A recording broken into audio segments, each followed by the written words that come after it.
if Ira had numbers to support it, I mean, it's okay. All right, guys, we're live. Numbers about Roger Craig too. I mean, he was you're talking about a very workable guy, but I don't know what his numbers are, so I couldn't. Don, I couldn't defend it or I couldn't defend it or challenge it because I don't know. Don, we're live. I don't think he's the only guy who voted for him. I think he's going to get in actually, but I don't know. We'll see. Don, go ahead. Don, we're live.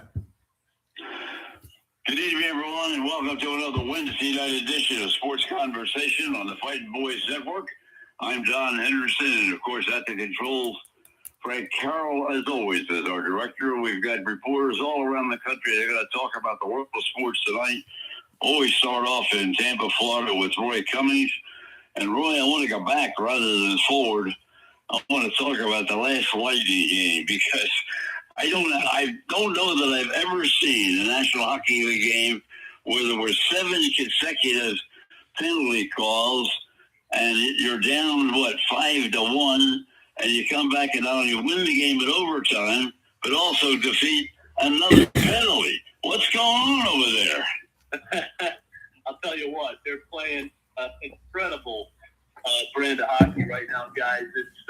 It's really amazing to watch what they're doing with all these young kids that are coming up from the minors and making a contribution.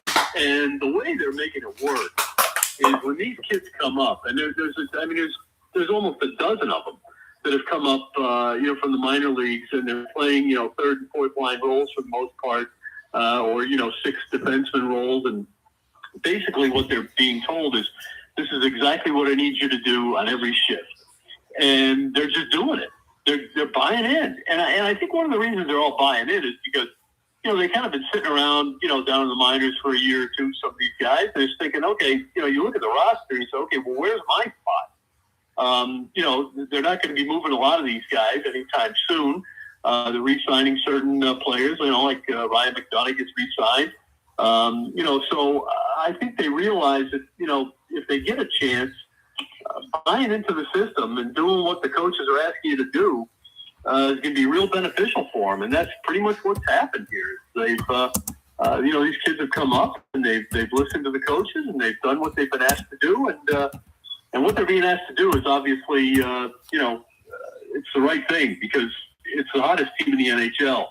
And, Colorado's taken a bit of a dip here just recently. They've kind of lost their mojo a little bit.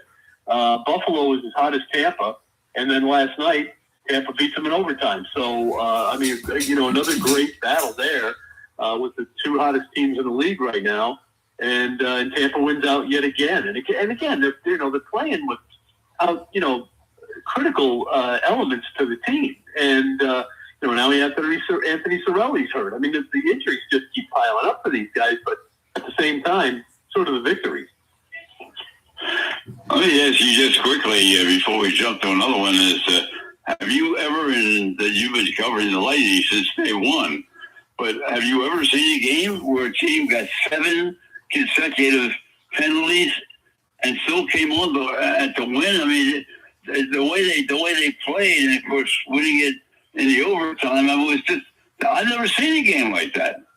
Yeah, it's pretty rare, to be in that kind of a situation where you're constantly, kind of chasing the game a little bit, playing from behind with, shorthanded like that, and to come out and win. But it's just, it's how good that team is. I mean, they can make a lot of things happen in a lot of different ways, and they obviously did. And then you get in overtime or a shootout, and,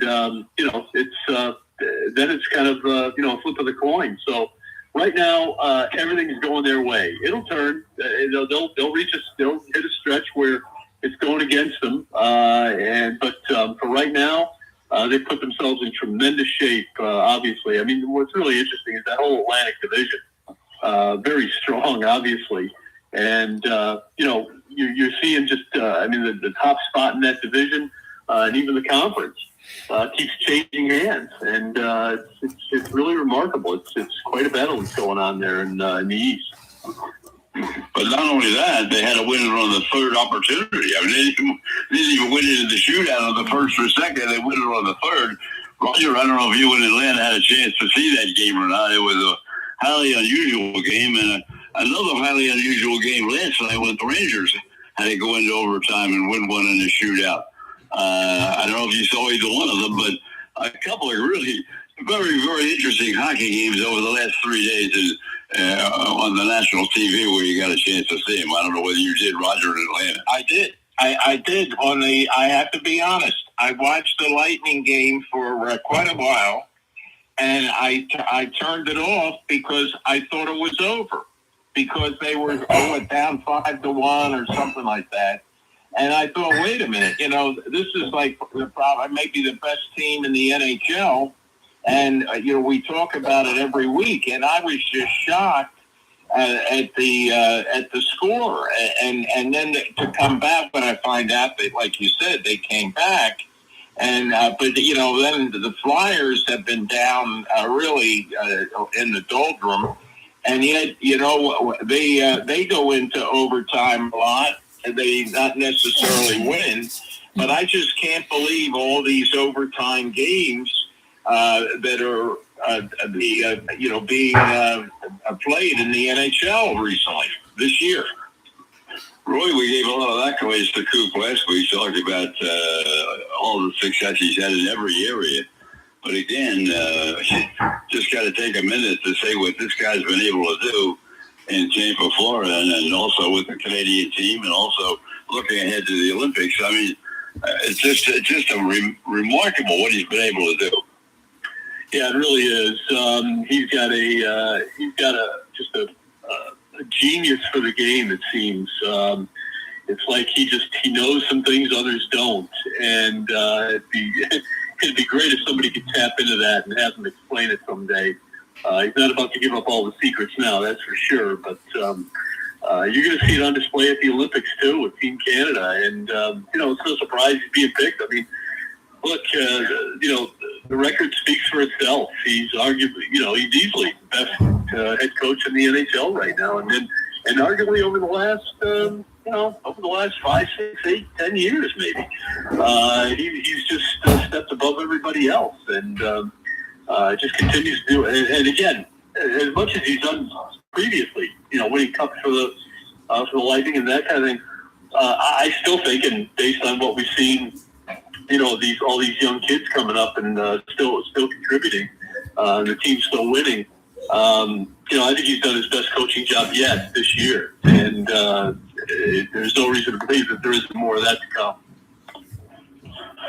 We jump to another, because this is Super Bowl week. We'll talk a little bit about what's happening in the Super Bowl. The line is spreading out a little bit now, and also the commissioner in his address to the media, which Roger always talks about, the fact that he never tells anybody anything.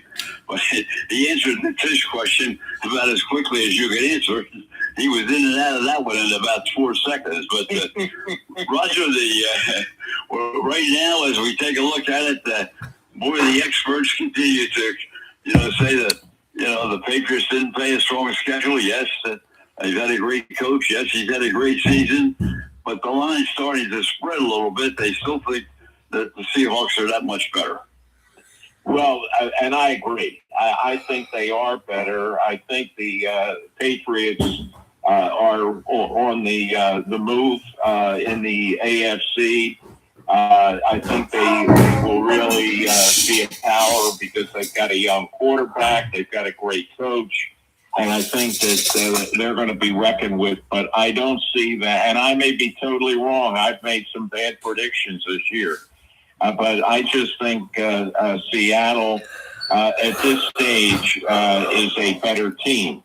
And we'll just have to wait and see. But I'll tell you, just to make a comment about the commissioner's press conference. I wasn't impressed with that, but I never am. And in the old days, I just felt that, and that's when they used to have the 11:30 on Friday morning press conference, where you had all the media there and you could ask questions. and Paul Tagliabue was the commissioner. And I just felt that where you really learn things was when Gene Upshaw was the head of the Players Association, and you only had 4 people on the dais to talk. The PR guy, Gene, the player president, and also the attorney. And I learned more at those press conferences about what was going on than I ever did at the NFL. And now, and Roy, you've been to them. Don, you've been to them too. I remember in Tampa. But the league is just controlling so much that they really don't want anything bad to go out about them, because they're just so big and overwhelming. Roy, it's going from 3.5 down to 4.5, and it's also been spread to what? Let me take a look here. The last number I had was 45.5 points for the over/under. So, your thoughts? Yeah, I think, as Roger alluded to, on paper, Seattle looks like the better team. And you look at the way the games have been played recently. Obviously, Seattle dominated, has kind of dominated throughout the playoffs, really. And they do look like the better team, even on the field and in the results. But one thing that Seattle doesn't have, that New England does have, is a lot of experience in preparing for the Super Bowl. I mean, obviously, Mike Vrabel has been there, not as a coach, but as a player. Josh McDaniels, on the other hand, has been there, 6, 7 times now as a offensive coordinator. And, Tom Brady was saying the other day on Colin Cowherd's show how, on Friday night, after everything's done, the hay's in the barn, as they say, and you're just looking at walkthroughs, he's still going through tape, trying to figure out what plays can work, and making last minute adjustments. And I think it's that kind of thing that is going to give New England a real good chance here. I think it's going to be a closer game than people think. I may be wrong, obviously. I do think Seattle's a better team. In this case, I always tend to go in a tight game. I would say go with the better quarterback. I think the better quarterback is Sam Darnold. But at the end of the day, he's never been to a Super Bowl, obviously. Drake May's never been there. It's the biggest game of their lives. So, we'll see how it works out.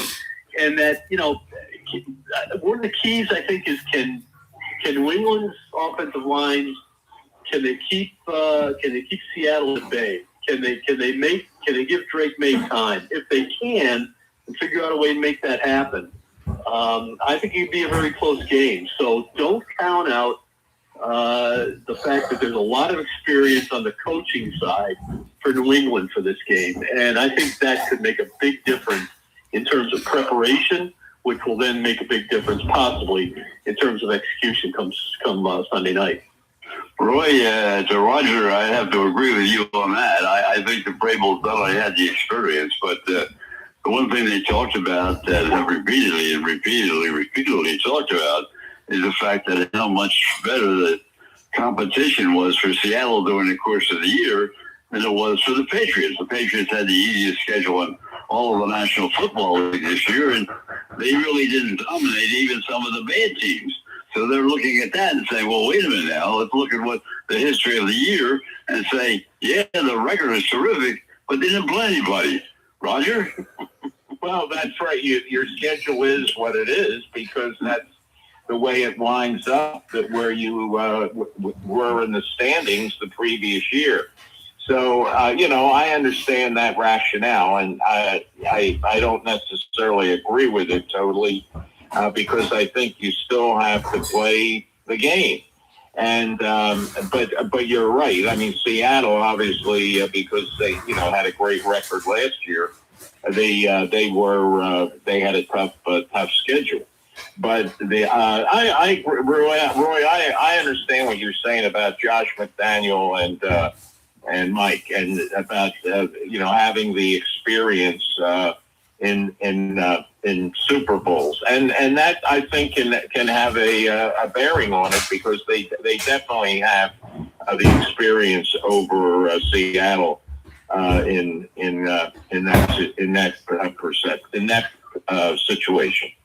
Let's bring our executive producer in, Frank. Frank Carroll has been a lifetime of football. Frank, some of your observations from a coaching, from a refereeing, from a playing standpoint, how do you judge it? Well, I think that we did see a bunch of young kids out there, very young, very talented in the Seahawks. The Patriots, I think, are going to give them. I think I have to come down with Roy. I think they're going to give them a better game than people think. The one thing that caught my eye this week, though, is that at the end of the game, Stafford had a dissertation, so we say, with one of the Seahawks, and it was mutual. And then he did pull his face mask down. Stafford got fined $17,000, and the Seahawk player didn't get anything. He walked away from it. I think that was pretty nasty to do. The only thing that's good that comes out of that is that, I don't know if everybody knows that when you come to a fine and you're fined, that money goes into a pot that goes to help the senior players that may be disabled at this point in time. It helps their health care. So that's okay. But and $17,000 is like 25 cents out of my pocket. But Right. So you have to put that. As far as the officiating, I think it sucks. I think it sucked all year long. And there, as I talked to one of the senior officials here, the one thing he said to me is, since Vegas got into the game has changed. So, Roy, we have talked about that during the course of the year many, many times, because so many games, including going into the playoffs just 2 weeks ago, was a tackle was the only ground and then fumbled. What happened? Changed the whole complexion of the game. And the officiating has been very suspect all year.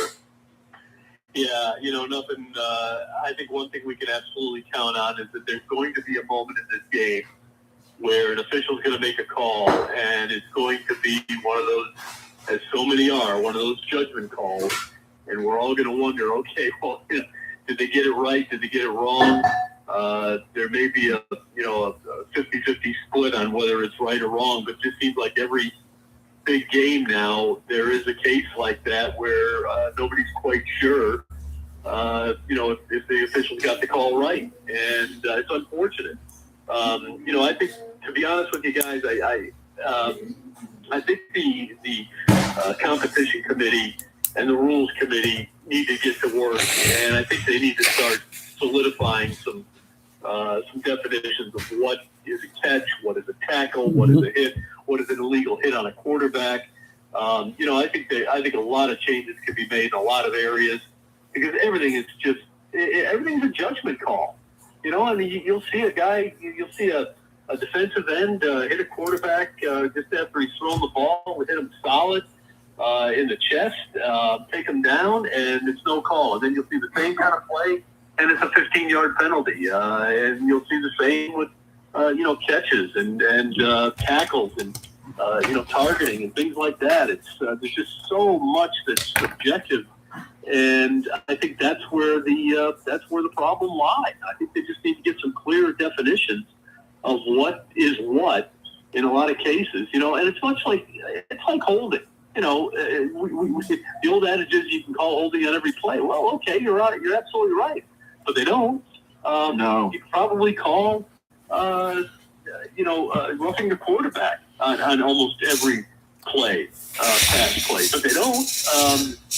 And you could probably, and I just think, a lot of times, guys, and Roger, you're going to love this because I know you love listening to the past, but I sort of, miss the day when a great catch was just a great catch and we moved on. Now a great catch, it takes 5 minutes to determine whether it was a catch or not. Right. And you got to go through all these different steps. And I just wonder how many of the greatest plays that some people remember, saw a great play happen. And it's not like it's, it's something that's, in the NFL Films archives that everybody looks at. But, some great catch from some receiver for the St. Louis Cardinals or the Bears or the old Vikings when Carpenter was playing that nowadays would not have been called a catch. And what did that play impact? Did it help, get any of those teams to the playoffs? Did it keep them out of the playoffs?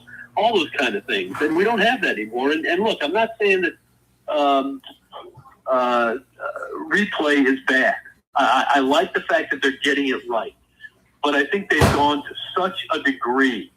They're dotting every I and crossing every T. And sometimes, you know what? Once a guy's caught the ball and he's held on to it for, a split second, it's a catch. Okay? I don't know. That's my thinking. Me too. And if he falls to the ground, he drops it. Okay, well, ground can't call the fumble and take it from there. I just think that some work needs to be done in determining what's what in the NFL because a lot of the rules are just so hard to define. And for the casual fan, the good news is it doesn't keep anybody from watching the games. That's for sure. Nobody's, not too many people apparently have thrown their arms up and said, I can't take this anymore. I'm over it. But again, as I said, just count on at one point in this game, some official making a call that will be horribly controversial and just hopefully it doesn't decide the game.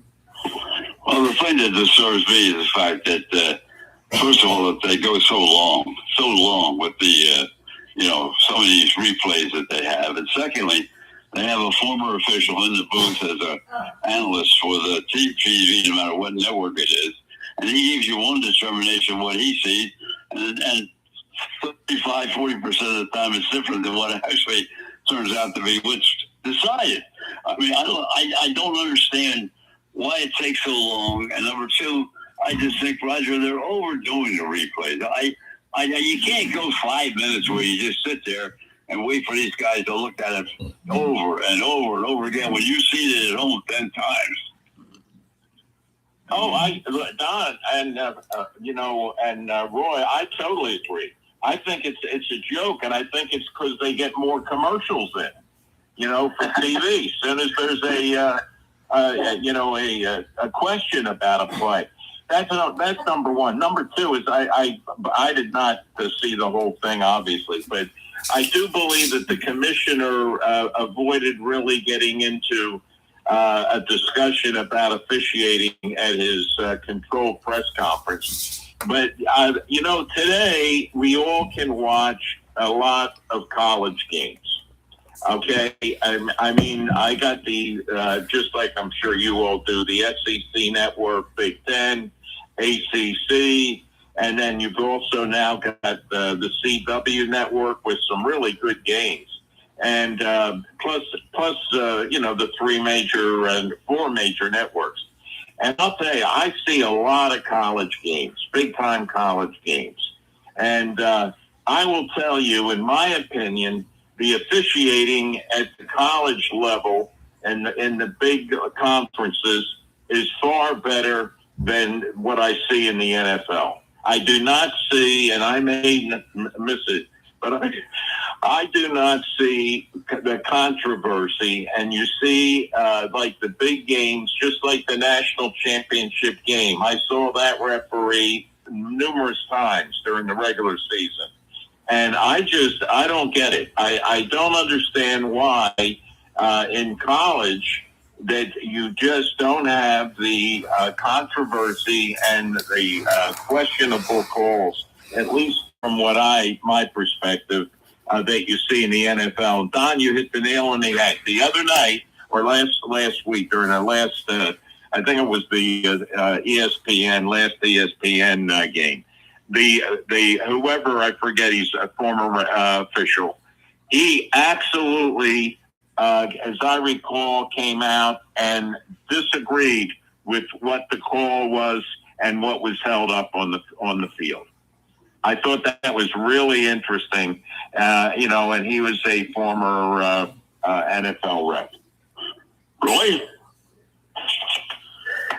Well, Don, you said a few minutes ago that you don't understand why why they can't get it right, or why there's, so much, why it takes so long and things like that. But you do understand, and we all understand. And it's because, again, the definition of what a catch is, for example, has so many elements to it.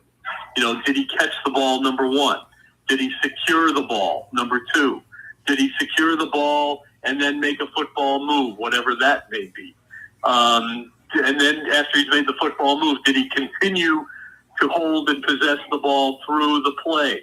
And did he continue to hold and possess the ball through going to the ground? And so, I just detailed, 5-6 steps right there that have to be determined every time there's a questionable call.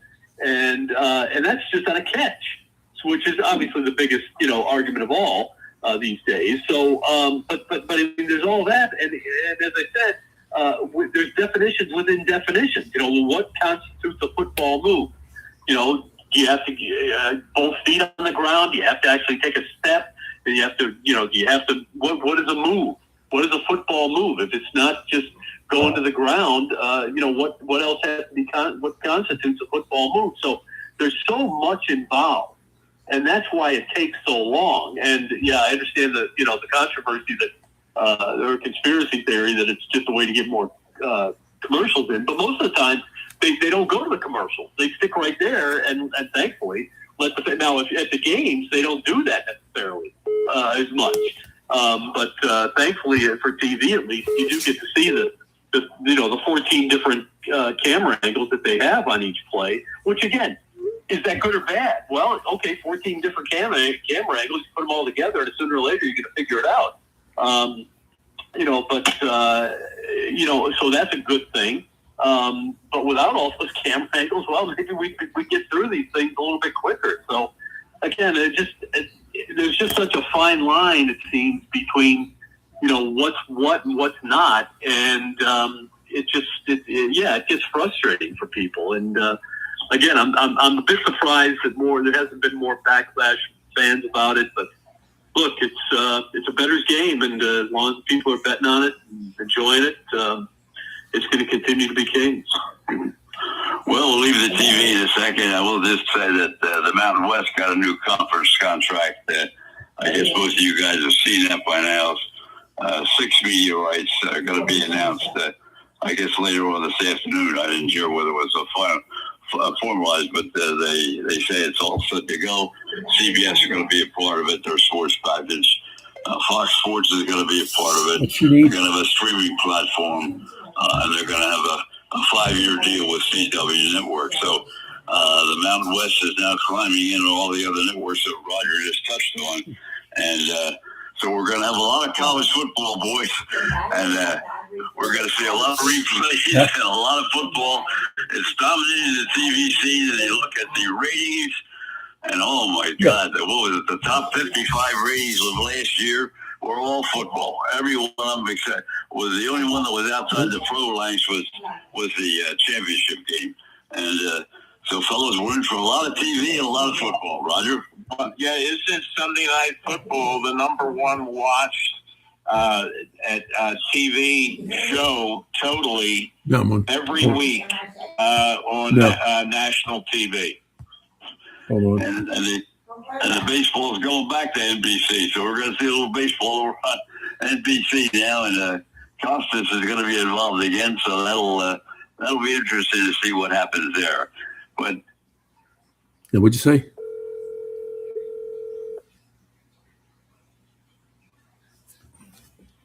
Yes, Frank. Good evening, sir. How are you? Good. How are you doing tonight? I'm doing great. Are you warm up there? Yeah, it's a little warmer today. It was like 32, but not tropical. Yeah, okay. I'll put you in. We're just finishing up with Roy. The end of her career, and his son's just redshirted for this year, so we'll see what happens with him as well. But you got to touch on how great is LeBron compared to all the other great players that have played in the NBA. And I just go back to, I have to, in my personal view, is every time I relate to a player, I relate to a position that he plays. You can't compare, in my view, Wilt Chamberlain with, LeBron James. There's whole different score. Roger, you watch a lot of NBA or did over the years. Your thoughts? Well, I feel the same way. I will be a Wilt Chamberlain fan. That's, I feel, the number one player in the NBA in at my lifetime. And I've seen LeBron. I've seen in person several times. Michael Jordan. They're great. They are definitely the greatest group. But I'll tell you, for my opinion, Wilt, like you, number one. Roy?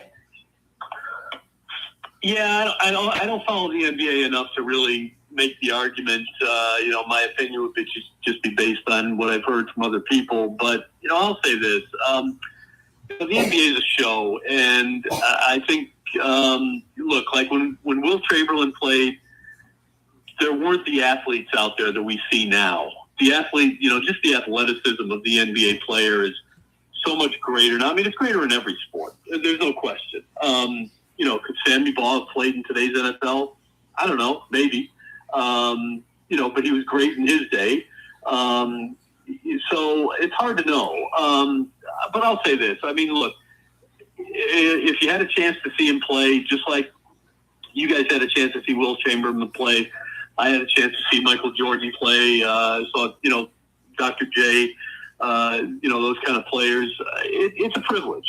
And I think that's sometimes what's lost. The NBA, it's really because there's not enough there, and the NBA fans are really going to hate this, but because there's not enough there, because there's not enough substance within the game, and not enough really stars, it's always the constant argument. Well, who was the greatest?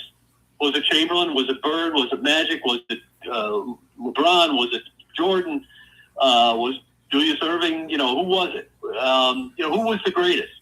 And that's the only argument they've got, because the game isn't that great, really. I'm much more of a college basketball fan, but I will say this. We were blessed to have had the opportunity to see LeBron James, and just as we're blessed now to see Giannis and some of the other great players that are involved. And he was great for the game. He's transcended the game, which is tremendous, and we should all just be really grateful that if we paid any attention at all, we had the chance to see him play. And it gives us, we all kind of relish the opportunity to have seen the greats that we saw, whoever it may have been, So that's what I'll say. I'm glad he's getting another chance at the All-Star game. It's a good nod for him on his way out. Certainly deserving. And because, you know what, at the end of the day, I'm willing to bet that more people can tell you who LeBron James is than can tell you who anybody else in that NBA All-Star game will be. Probably true, and I will say this very quickly before we jump to another topic, and that is Roger probably remembers the name of the bank better. I think it was Sovereign, but I'm not sure. The first time I saw LeBron, he was still in high school. He came in his senior year to Trenton, right across the street from the prison. And I believe that the arena was called the Sovereign Arena. I'm not sure about that. Yeah, it was. It was. And he was a senior in high school. Arena. Yep, and he was a senior in high school. That was the first time I saw him play. Right. And, when you saw him play in that game as a high school senior, you would have thought he was a college senior. I mean, he was so much more developed than any other player at that level of high school basketball that I had ever seen. And, I think all of those things go into it as well. But the fact that he's been able to last, to stay healthy, and again, you put him in with great players, in my view, you put him in with great players, but I don't put him in with great players who played other positions. That's all. I have to go by position and not by player. Roger? Yeah, that's a good point, Don. I was there. I know so were you at the Sovereign Bank Arena. It was a huge, huge event. And not only with LeBron, but the other top high school players, in the country. Right. But Roy, you make a good point about the athletes in the NBA, and I used to be a huge fan. Don broadcast the Sixers for years, and it was a different era. And the one thing I will add to that you did not have, back in those days, you did not have international players playing in the NBA like you do now. You just did not have them. And and there weren't as many teams. Listen, I mean, the Detroit Pistons were not the Detroit Pistons. They were the Fort Wayne Pistons. And So was the Syracuse Nationals. the Syracuse Nationals became the Sixers, exactly. And the other thing is, it's the first time I ever heard AAU, other than when we had the AAU, like it was a semi-pro league. Back in the early days of in my high school and early college, that's where a lot of players came from. And they played for companies I think it was the Zollner Pistons, in the AAU. So when my daughter came home one time and said a teacher was wondering if she wanted to play AAU basketball, and my wife and I said, what do you mean AAU? I only know AAU is like a semi-pro basketball league. So that's when we found out all about AAU as it is today. Well, we'll close it down in the last minute.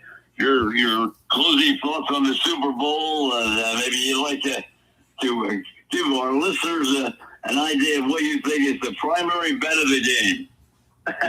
Primary bet of the game. The primary bet of the game, in my opinion, is who wins. I look, as we said at the top of the segment, guys. I think everybody agrees Seattle is the better team on paper. They as Roger pointed out, they had a tougher schedule. They went through a little bit more than the Patriots did up until the playoffs, at least. But the Patriots guys figure out a way to win, and I do think that the experience on their side, on the sidelines with the coaching staff, is going to make a difference. Those guys have been there. They've done it. They know exactly what to expect. Seahawks could be a little bit young, a little bit nervous. Same for the Patriots players, but I think the Patriots probably going to be a little bit more prepared for this game than the Seahawks, just a tad. I think it could make a difference. To me, the primary bet is still who wins. And guys, I do think Seattle wins it, but boy, oh boy, don't be surprised if New England comes through and surprises everybody yet again, because they're good enough, that's for sure. I just hope it's a good game. Roy, another great half hour. We're going to go to Billy Warndel. We'll talk pro football right from top to bottom. But once again, we'll get together next Wednesday night, and we'll see exactly how this game turns out, and whether it's a high-scoring game, a low-scoring game. Everybody's looking for a lot of defense. We'll get Billy's comment in just a minute. But thank you very much, Roy, as always. Thanks for having me, guys. Enjoy the game. You too. All right, let's go to Philadelphia, Pennsylvania right now for one of the leading sportscasters in the country, not only in Pennsylvania and Philadelphia. Billy Warndel joins us, and of course, Billy worked for our land scouting system. He's worked with the Philadelphia Eagles for 40 years in the broadcast booth. He's done everything that can be done in this world of sports. He went to San Diego to learn something about the San Diego Chargers and the San Diego Padres before he came back to Philadelphia. To reunite in the Philadelphia market as one of the outstanding sportscasters in Philadelphia. Billy, welcome once again to the show. And we're going to tell you what we're going to do this week.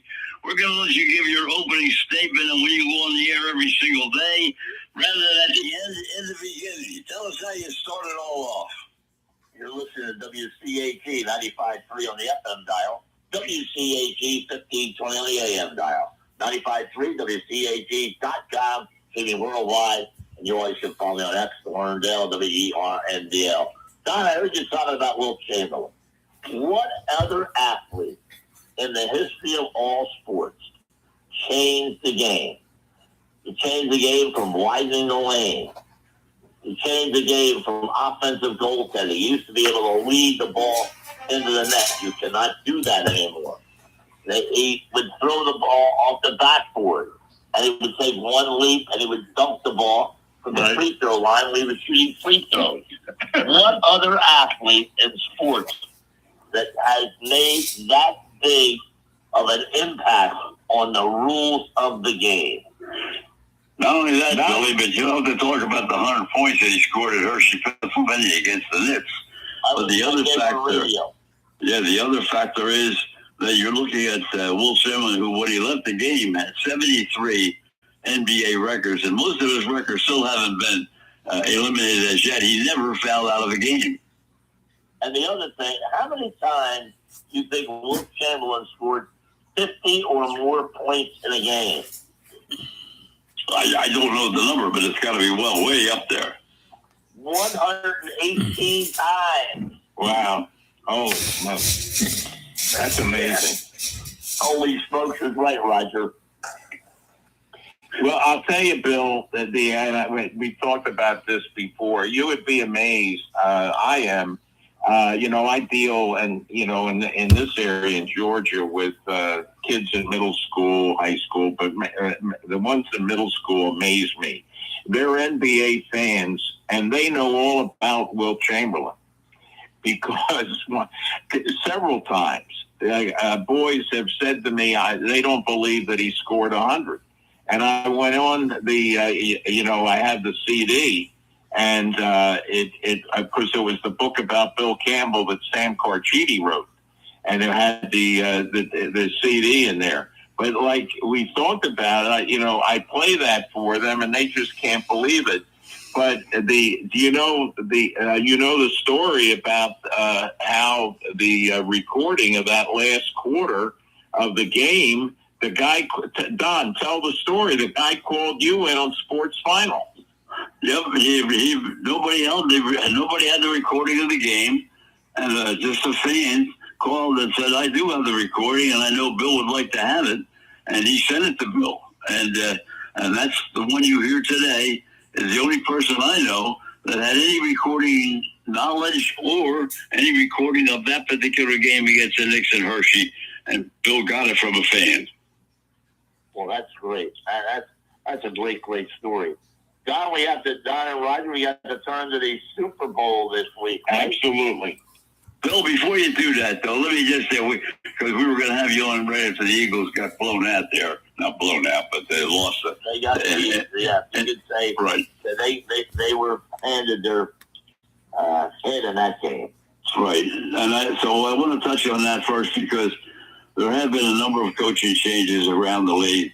Offensive and defense coordinators are moving all over the place right now, and head coaches have already moved. There's still a couple of teams that are looking.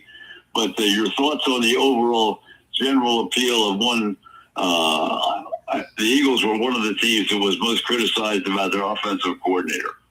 Well, yeah, and then of course they replaced him, Kevin Petullo, with Sean Mannion. Now, Sean Mannion never called that he played, but he played quarterback in the league 9 years. Was he a starter? No. But he has a feel for the game because as a backup quarterback, you better know what's going on. And I believe they're going to hire another coach. They just hired a quarterback coach. I think they're going to hire one other coach on the offensive side of the ball. So they've got to get back to what they did so well the year they went to the Super Bowl and won the championship. It's simple. They've got to get that running game back intact because that puts all the pressure in the world on the opposing team's defenses. When teams throw the ball 35, 40 times, it doesn't end well. And I think that the Eagles now have looked at it and said, look, we've got to get back to the basics that made us a very formidable team. Yes, they had injuries on the offensive line. Lane Johnson missed the last 8 games. Durgan's had a subpar year because he was coming off back surgery. Landon Dickerson wasn't the same player. Jordan Mailata. Tyler Scheme was okay at right guard.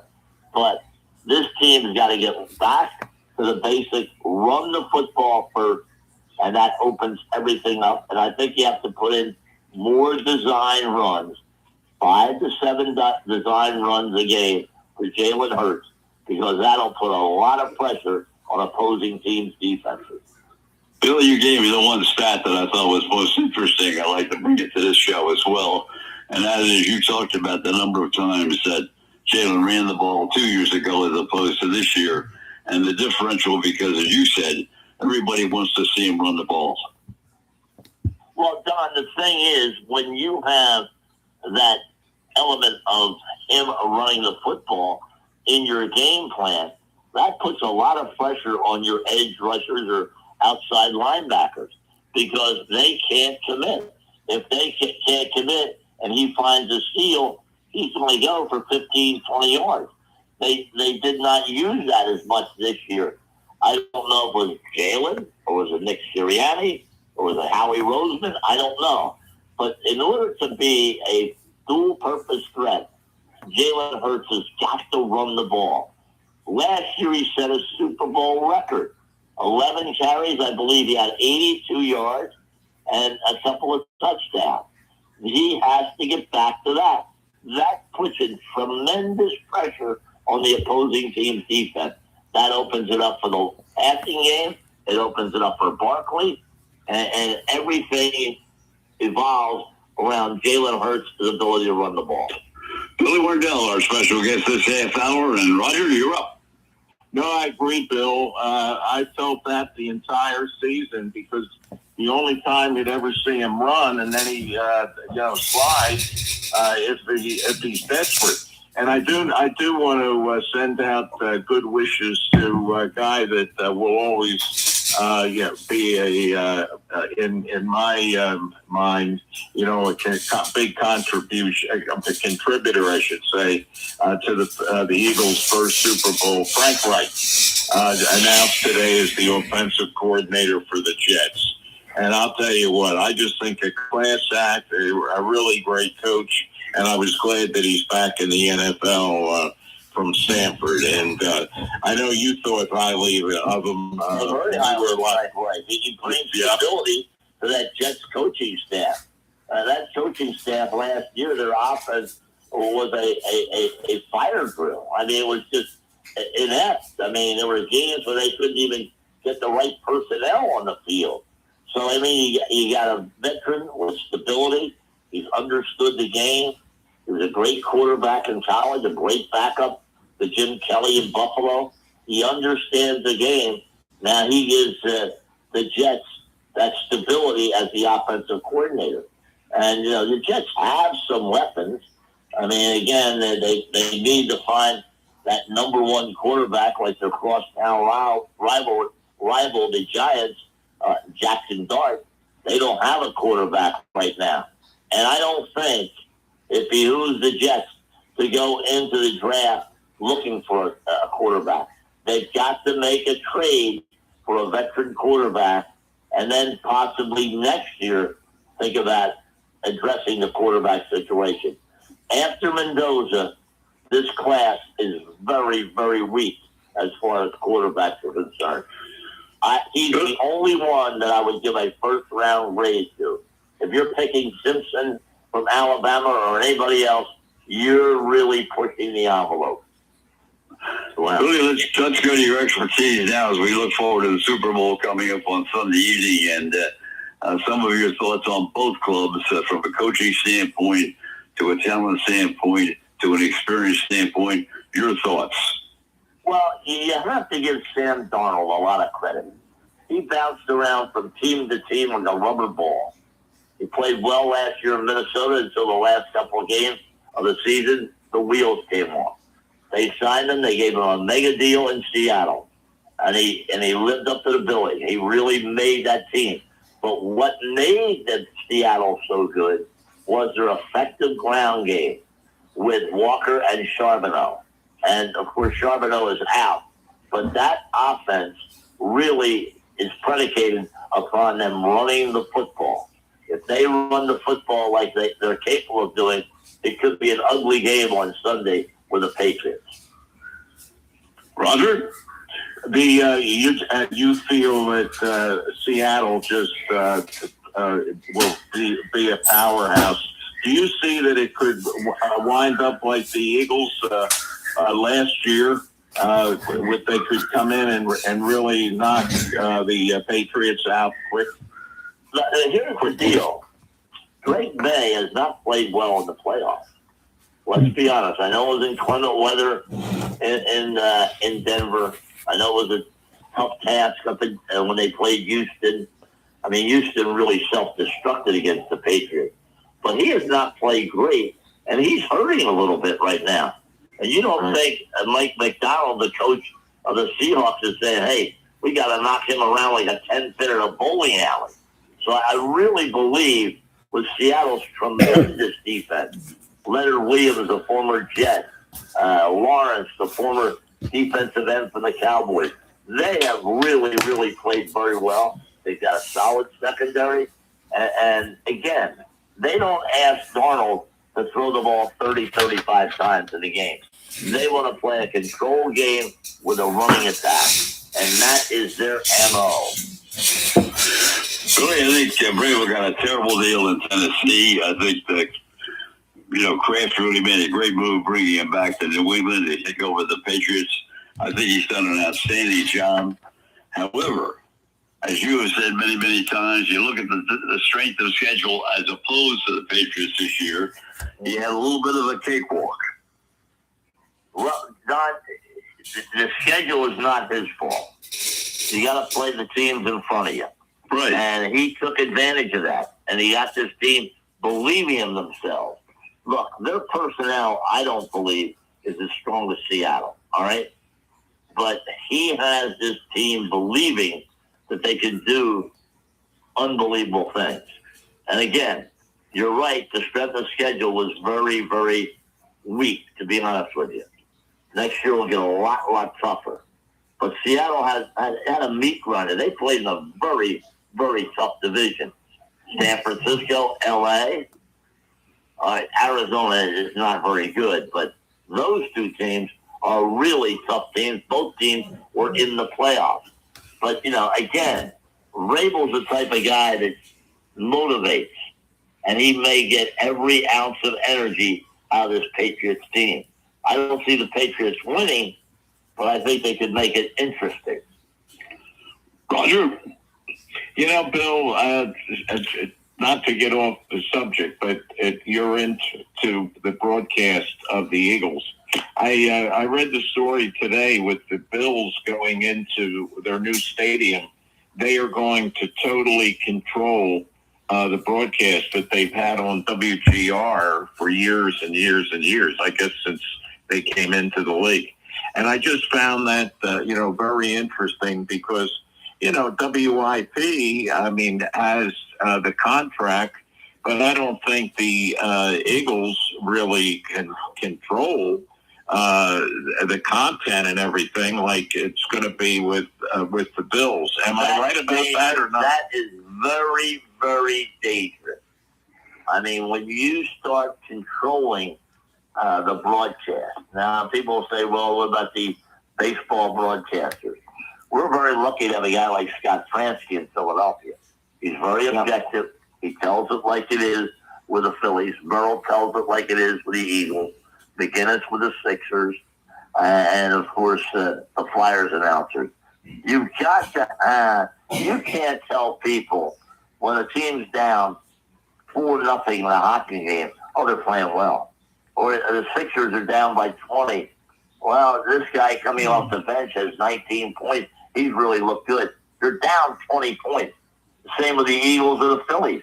You can't tell the public that, you can't be a cheerleader. That is a big, big mistake.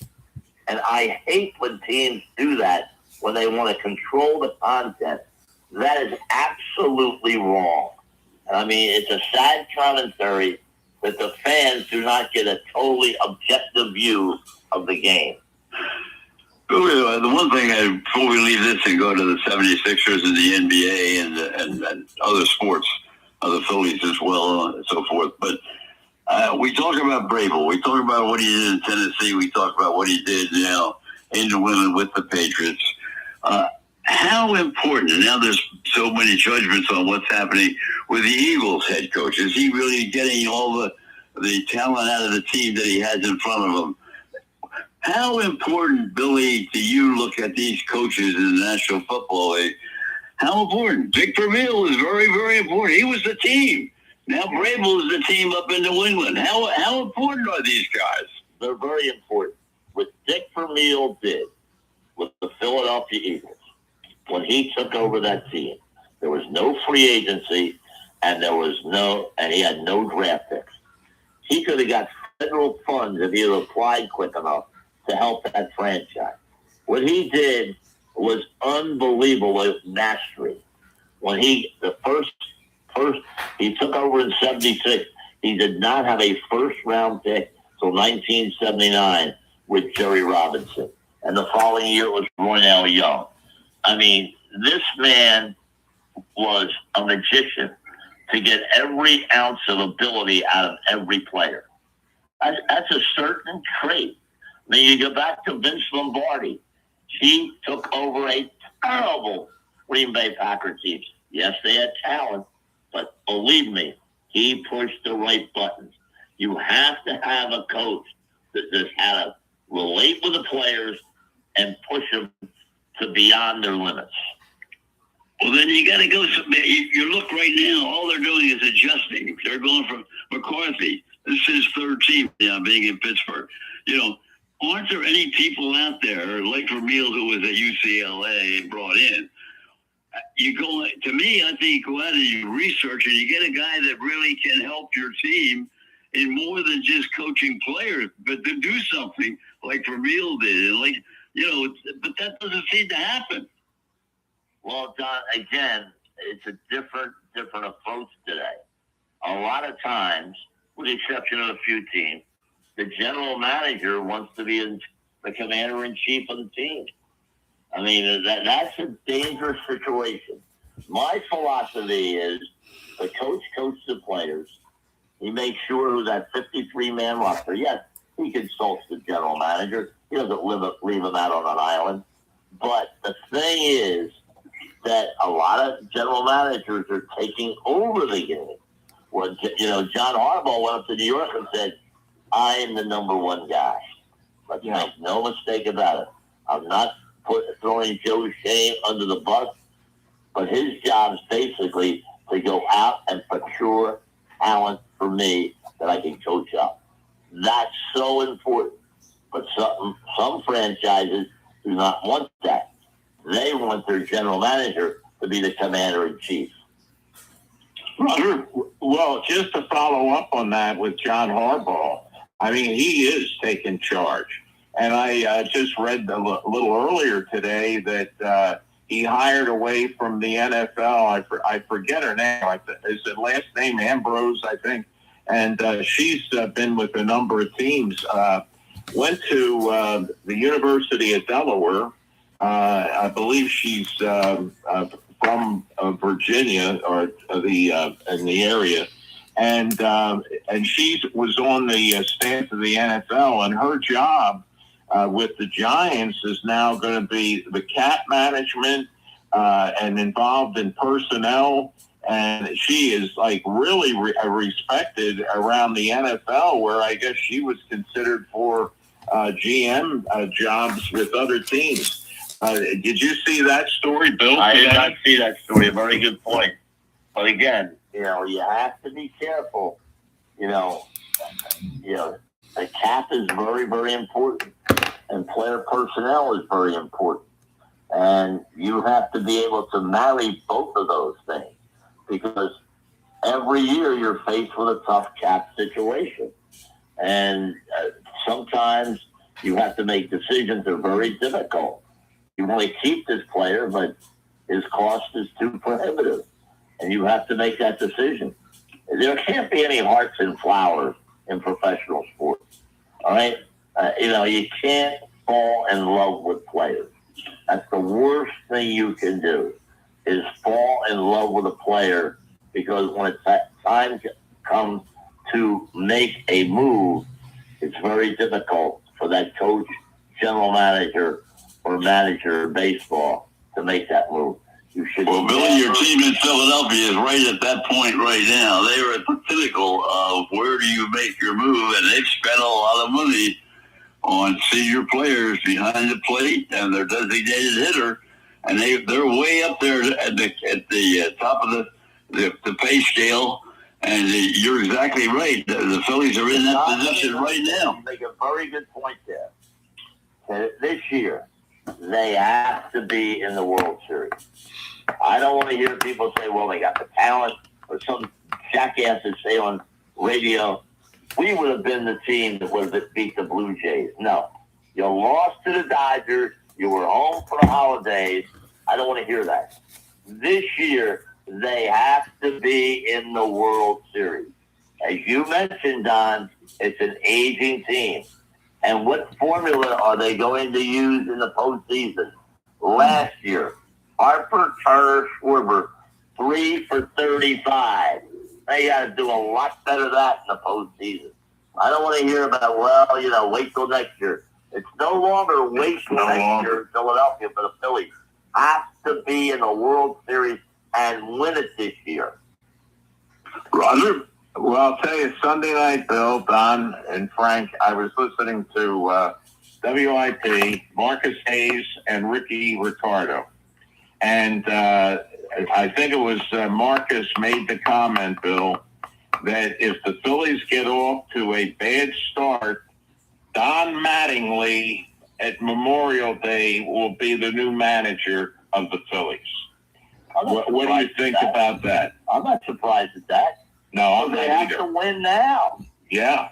You can't wait till 2027 because there may not be a season in 2027. They have to win now. The future is now for the Philadelphia Phillies. They probably have the oldest team in baseball. And, this is the time they've got to step up. We don't know about Wheeler, if he's going to return to the form he had before he had the blood clots. There's a lot of question marks. Harper, will he be able to return to that elite level? All right? Very important. And can he stay healthy? And will Schwarber still be hitting 50 home runs next year?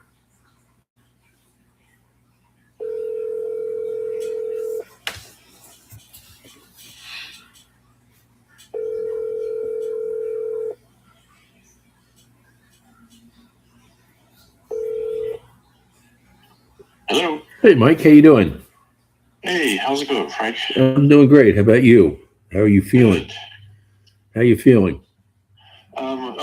Much better, but mostly back to normal. Good. Yeah, just sort of waiting. I've got a lot of tests that I have to go in for later in the month, and some in March, and then they're gonna, sort of see how things are progressing inside my body and make sure everything is, doing what it's supposed to do. So we'll see. Was it a DVT or a thoracic problem? Well, it's I primarily had a bunch of, I had a whole lot of blood clots in my lungs that developed somehow, and I had a couple on my legs too. So, but I had no symptoms leading up to it, so they're not sure. They don't know how I was walking around. I had so much. So it was pretty wild. But and then I was in the hospital for about 2 weeks because I had some other complications based on, from the procedures and all that. Sure. So, so it's just been recovering from all that and getting my stamina back and all that. And like you said, now now they wanted to wait a couple months. I'm on blood thinner and such, and they're wanting to wait a couple months to see do more testing so that they can make sure the clots are dissipating and that kind of thing. So, and if they're not, then they'll figure out, what the next procedure would be, whatever. So we're going to keep you on the prayer line. Do you tell me not to? What's that? I said, we're going to keep you on the prayer line. Do you tell me not to?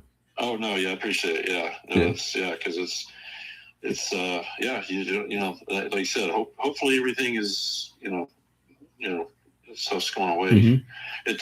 It takes, you said your body, it just takes a long time for your body to process the clots and all that, because you just have to wait to, for it to break them up and absorb them. So, the major question of the day is, how's your grandbaby? They're all doing good. Good. All three of them. They went to Busch Gardens today. So nice. Good time. Nice. But so the Jesse, the oldest he turns 4 in May, and then the middle one, she turns 2 later this month, and then Nice. and then Jesse is the youngest. The youngest, He's about 3 months old. So. Nice. Okay, I'm going to merge you in with the guys here. We're just finishing up with Billy Warndel from the Eagles. Awesome. All right. Okay, thanks again, Mike. Appreciate it. Yeah. If we're up, we got to look at the commissioners because in the NBA, they just don't seem to be going in any direction. In baseball right now, everybody's saying it's fait accompli. There's going to be a strike. They're not going to be able to settle this thing. There's going to be another baseball strike, and they're going to shut everything down. I mean, the only guy that does anything is Bedman in the National Hockey League. At least he gets the Players Association, he gets the owners, he gets everybody together, and they continue to play. And they make new rules. They come up with the 4-country deal. They come up with all kinds of things. But the NBA still goes with the All-Star game, which is terrible. They get players that don't show up for games. I mean, you buy your ticket, you don't know if you're going to see a star player who's going to be sitting on the bench in street clothes. You're absolutely right, Don. And I'll tell you one thing. If baseball has a strike, this will be very detrimental. Because baseball right now is in a transition period, especially with cable TV. Major League Baseball has taken over 6 franchises to broadcast their games. So this is going to be a very interesting development. I mean, you have people like Jerry Reinsdorf, who's a hawk beyond a hawk. You have guys like Bob Nutting, the owner of the Pirates, who won't spend a dime. I mean, this offseason he started spending some money. But there's some owners in baseball that just want to pocket all this money and laugh at the fans. And if you let a strong commissioner, he said, hey, this ain't going to happen, boys. You're not going to pocket all the money and not take care of your fans. I mean, Pittsburgh is a good baseball town. The White Sox used to have a good following. I know they're second fiddle to the Cubs. But Jerry Reinsdorf is one of the worst owners of all time. Maybe the worst. And he was the Allen out of the Hall of Fame. The last strike in 1994. He was one of the guys that said, we got to dig in and we're going to show those guys who's boss. Well, it didn't work out that way, did it? No. Roger, we'll let you close out with Billy on this half hour. William, thank you as always very, very much. Roger, you close out with your last question. Well, I just wanted, Bill, you hit a good point there about the TV and the Major League Baseball taking over and everything. Because I'll tell you, what's happened with the Braves is that Channel 46 that's really strong, and they got away from CBS because CBS owned a UHF station, but it's awful. I mean, it does, other than some of their programming, their news is like secondary. But anyway, the Braves went back to over-the-air television for a lot of games. And I think that's what you can see coming back because they've got to, when you have Bally's sports network, they went back. They went belly up. Yeah. So you go now back and they have someone, Peachtree TV, which is the old Turner 17. That's what they call it now. And then 46 has a lot of Braves games. And I think that may be the salvation. Some of these TV stations that aren't getting the greatest ratings over the air and take baseball back. And the other thing is, I'm tired. I'm sick and tired of Peacock and Amazon and all these people. Apple TV, charging people. They pay for a cable bill. Then, no, you can't see the Phillies Yankee game today. It's only on Apple TV. You have to pay extra money. That is a slap in the face to every fan. A slap in the face. Billy, I could not agree with you more. You got me on Front Street, William. All right, give your opener one more time before we let you go, and I hope you have a great Super Bowl weekend, and we'll get together after it's over, and we'll see what you think about it. All right, Don. WCAT 95.3 on the FM dial. WCAT 1520 on the AM dial. 95.3 WCAT.com, streaming worldwide. And you always can follow me on X, Warndel, WERNDL. I want to thank you guys, Frank, Roger, and Don. Really enjoy coming along with you. Always the best. Gentlemen. Always the best, Bill. We love it. Thank you. Billy Warndel, one of the great sportscasters in Philadelphia, and we have a lot of fun over the years. He's been kind enough to join us many, many times. Next week, we'll do a little something on the Belichick situation with the Hall of Fame, and I didn't want to get into that with Billy this week, but we will sort of recap some of the things that have happened now that all the ballots have been counted and where the votes are going or where they're not going. But always a pleasure to have Billy join us, no question about that. Mm-hmm. Yeah. And we're going to keep going now because we got a lot more to go, and this show is not over yet. We're going to go between Baltimore and Washington because we got all right. No, Don, we're going to Mike Schulze. Our expert. We're going to Mike Schulze. Tonight, or Oh, we got Mike Schulze tonight. I forgot about that. Mike, we got to get to college football before we get to the other two fellows. I just turned the page over. I was talking to Billy, and I lost the track of the sequence of events tonight. But Mike, nice to have you with us again. And we're first of all, your health. I'm not feeling much love here. You know, if you forgot all about it. I didn't forget about you, Mike. Wasn't in the scripts. You're in the scripts. It just Don has dementia. You got that right. You got that right. Mike, hope doing well. That's what we want to know. We want to know, first of all, about your health. That's what I want to know first. Doing well. I'm back in the saddle. Doing well, and keep going to see doctors and tests and all that over the next couple months. So hopefully they'll have a good report on the progress of what's going on. But right now I'm back in work full time and all that. So all good here. Well, I think in the future, one thing it taught you is don't take a vacation. Yeah, could be. Well, let's get your expertise on the college front right now, because what a season it's been. You only saw a lot of it on TV because of the being debilitated, but I'll tell you, what a year you had. Yeah, it was. I mean, first of all, unfortunately, we're done with college football for a while, but it'll be back.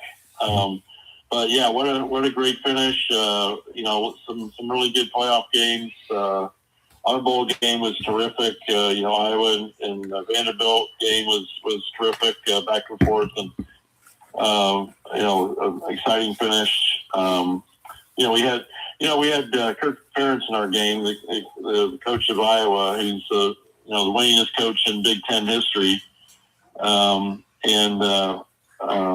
against Clark Lee from Vanderbilt, who was the Eddie Robinson Coach of the Year this year. So even the coaches in our game were very highly touted. So we had a heck of a game. We had a lot of fun with it. A beautiful day, bowl week was terrific. So that was all good. And of course, as you mentioned, that the playoff, ended up being very exciting. Now down to the end there, exciting playoff game. National championship. Props to Indiana for showing that you can take a program that hasn't been on the in anybody's sights for a long time, and make them into a national championship if you have the right coach and you have the right players with the right attitude and the right purpose. You had a team that had 0 5-star players on it and a bunch of transfers from a mid-level college over the last couple of years, went and won the national championship. And that shows you where college football is right now, and the fact that anybody can win if they have the right recipe and the right ingredients to put it together. And Mike, your Realiaquest fall, we got to give them a little bit of a tap on the shoulder, because I believe, if I'm not incorrect, which I am a lot of times, but I think this was your third year, and fourth year with them, actually, yeah. Fourth, so they got to be very happy with what has transpired. Yeah, I think so. They're a homegrown company here in Tampa that, even though they're a worldwide cybersecurity company for major corporations and associations and so forth, but they were born in Tampa and have a lot of their employees here in Tampa, and I think there's a lot of synergy there with what they do in the community, what we do with the bowl game in the community, and they got a lot of great exposure out of it, and a lot of great exposure for the importance of cybersecurity. And that's one of their big tenets is to really make people aware of the importance of cybersecurity, and not only for companies and individuals, but also to provide incentive and provide some interest in young people making cybersecurity their career. And so they one of the things they've done is they actually do a lab they call a Realiaquest labs, that they go to the universities that have played in our bowl game, since they've been sponsoring the game, and they will go there and do a one-day workshop for the students there on educating them about cybersecurity as a career option and that kind of thing. And they work with usually the engineering departments and all that from those schools. So they've done that with a number of them already. I think Alabama, LSU, and some others, and so it's again one of the reasons that they want to be involved in this bowl game is to be able to reach out to college age kids to get them thinking about making a career in cybersecurity, because of the importance of it. It's something obviously that everybody needs. Roger? Yeah, well, I'll tell you, Mike, I believe that I think I called Don and told him about it. I saw the Realiaquest logo on some other football games. I put it on mute. This year, too. I guess they're doing a lot more advertising now than they did before. Yeah, well, of course, the focal point is the bowl game as far as the college football space, but yeah, they also run advertisements. They ran advertisements, I think, in the semifinal playoff games. I'm not sure if they did the national championship. I think they might have done that as well, and maybe some of the and certainly some of the other bowl games. So they're trying. Like I said, they're trying to get some awareness out there. And not only, like I said, for their company, but for cybersecurity in general.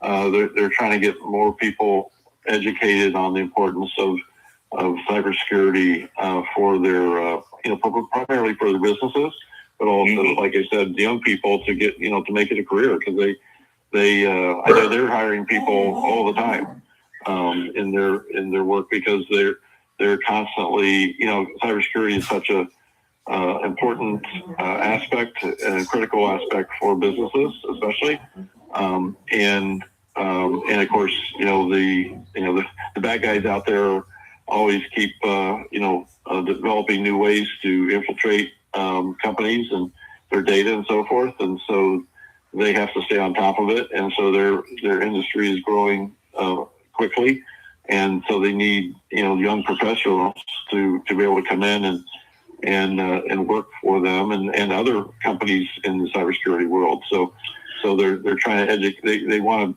to, for the good of everybody, they want to educate young people that's a really good option these days to to make your career and maybe study in their university. Mike Schulze, our special guest this half hour. Mike, going on, my brother? Not only with the Realiaquest Bowl, but also prior to that. How many years now have you been associated with the bowl? Well, I've actually worked. We just celebrated our 40th anniversary bowl game this year, and I've actually worked all 40 games. Wow! And I haven't been on staff quite that long, but pretty close. So so it's I've seen the bowl business evolve quite a bit. When we started our bowl game, it was, I think there were 13 other bowl games, or 12 or 13 other games, and now there's 42 bowl games or whatever. So it's been a lot of changes over that time. But it's an exciting time. But also a lot going on in the college football space. As you guys know, the CFP, the commissioners, I should say, the CFP organization, if you will, they decided to stay at a 12-team playoff next year.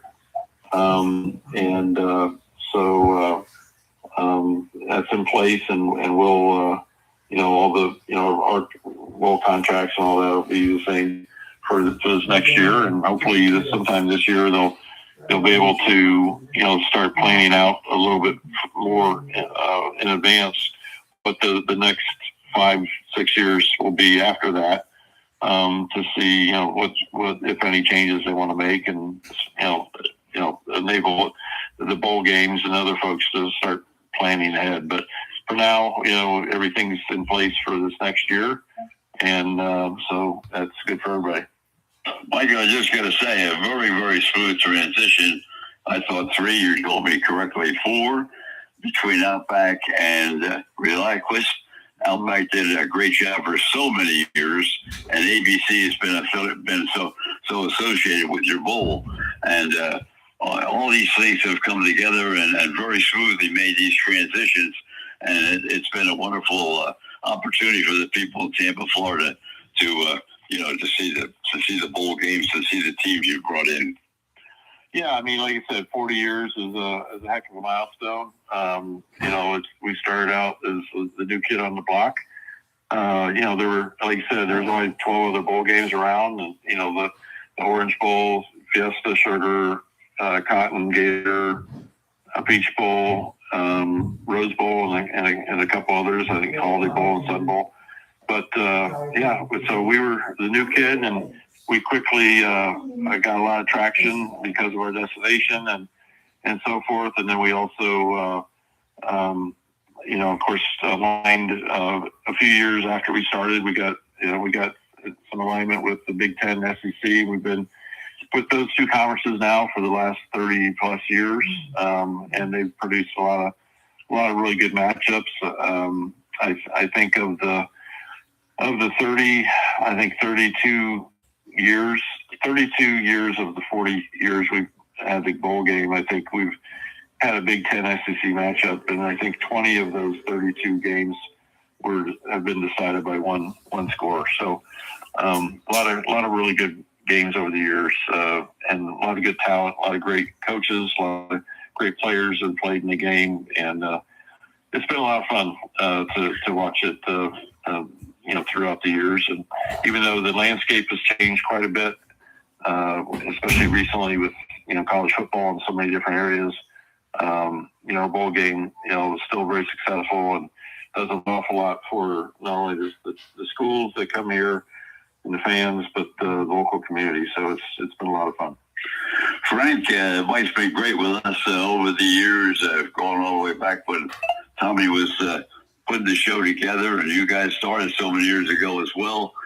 You've had a great relationship with Mike. Maybe you'd like to make a comment or two. I'm just glad that he's made it through. They were a very tough situation he was in, and we're just so happy to know that he's doing well and he's on the mend. And we are proud of our long affiliation with Mike. It's we're going on 15 years now, and he's always been the top person, a gentleman to the nth degree, has taken care of everything. I saw him this year, and even he got out of his sick bed to even come down and work that game. And I didn't want to bother him because he would look really like he needed a third and fourth person to help him. But Mike, we really appreciate everything you do. I appreciate it, guys.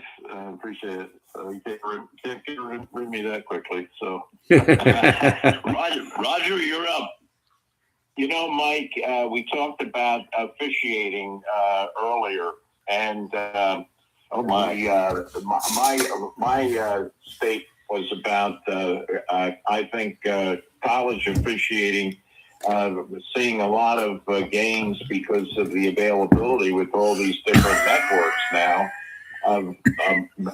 Many games. And like the gentleman that was the referee at the national championship, I saw do many games during the years. I'm sure you did too. But I wanted to ask you this, for your bowl, how is the officiating crew picked? Is it the NCAA? Is it the Officials Association? How does that work? It is the NCAA. So what they do is they assign. Well, first of all, they assign which conference is going to provide officiating crews to your bowl game, and to make sure that they're not. It's a neutral conference, basically. So, Douglas. Hey, what's going on? Not much. About yourself. Oh, same shit, different day. No, okay. How'd the flag go? Got what I got. Yeah. How'd the game go the other day? We won. We are 6-2. We I think we dropped to 55 points, which was phenomenal. Kids actually were, making shots, which is great. Mm-hmm. We played a good basketball game and won. So I think we have 2 more games left before the playoffs. Good. Well, I'm glad everything's going well for you. I mean, I appreciate that. I'll merge you in with the guys here. We're just finishing up with Mike Schulze from the Realiaquest Bowl. Okay, awesome. You're the top bowl games and that kind of thing, probably. So I don't know the specifics of all that, but the conferences sort of dictate which crews get to do bowl games and that kind of thing. And obviously there's a scheduling thing, so they've got to determine locations and when bowl games are played and who can make which ones, because there's obviously a lot of days where there's multiple bowl games on the same day and all that. So there's the whole scheduling process there. But the bowl games have nothing to do with crews work their games. Now I will tell you, going back, I can share something. We actually had a situation. It used to be sort of a wider variety of what conferences you might get in the bowl game. And I was going back. I'm thinking it was probably in the mid 2000s that we had a game, and it was actually Florida, Iowa in our game. I remember that specifically because there were a number of bad calls in that game. I can say that now. That were pretty universally determined that they were bad calls. And there was a number of them actually, including the last one was Iowa was coming back on Florida. They had just scored. They tried an onside kick and recovered it, but they were called for offsides. And the replay, which we didn't have back then, but you could see and when they replayed it, that the guy was not offsides. And of course, had they recovered it, they would have had a chance. There was about a minute and a half or 2 minutes left in the game. They could have had a chance to win the game, and didn't. So but there were a number of other calls in that game, and I believe that game, and there might have been a couple other games that year. So they were officiated. It was officiated by a crew from a smaller conference, a group of what I guess now would be called a group of 5 or group of 6 conference. And it was then determined that for that next year that they decided that they would not, if they had a bowl game with 2 what now is determined Power 4 conferences, but back then it was Power 5 conferences, teams playing, that they would have a crew from a Power 5 conference officiate the game, because they felt that part of the issue may have been that the officials in those more Power 5 or Power 4 conferences games that are used to that level of play were more used to that level of play as opposed to, what was considered to be not quite as a higher level of competition and play. So, right, that's not my decision. I'm just relaying that, but I do remember that took place after that game. So that's why now, in our case, for instance, we would have, if you have two Power 4 conference teams playing, you're going to get a crew from another Power 4 conference.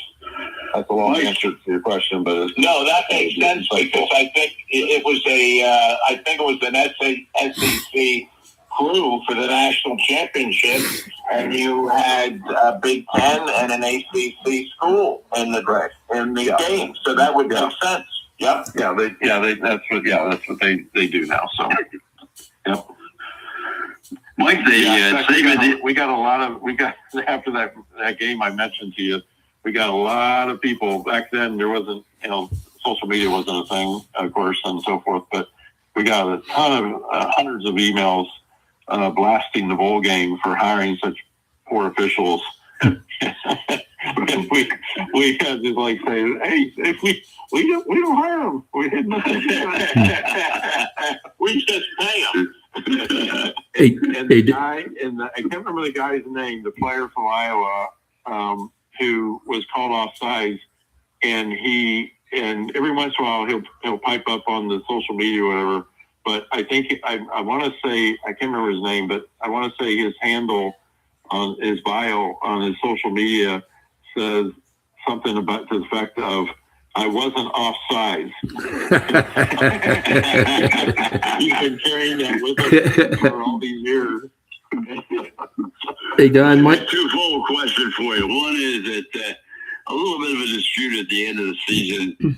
Actually, you get two answers from you. One, the decision that Notre Dame made, because of the fact that the ACC really supported Miami to be one of the teams as opposed to Notre Dame, even though they had played each other at the beginning of the season and so forth. So to answer the two questions in one, the fact that the ACC supported Miami, and number two, that Notre Dame decided not to play at all, which I thought was strange. Yeah, well, that was unfortunate. It's their call. But yeah, it was unfortunate that they decided not to play. For the kids and all that. I think that one of the things that's also very unfortunate is there's so much emphasis now placed on the playoff as the end all be all of everything, and I think that's as an old schooler, I think that's disappointing that there's so much emphasis played on that everything else is forgotten. And I understand that they were upset. But again, the process is the process, and I personally don't really agree with that as the best way to handle it, but it was nobody asked me.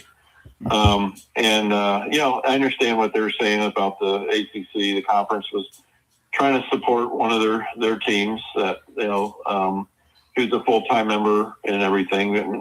Notre Dame is not a full-time member of the conference. They're a member of the conference in non-football related sports. Right. But and they are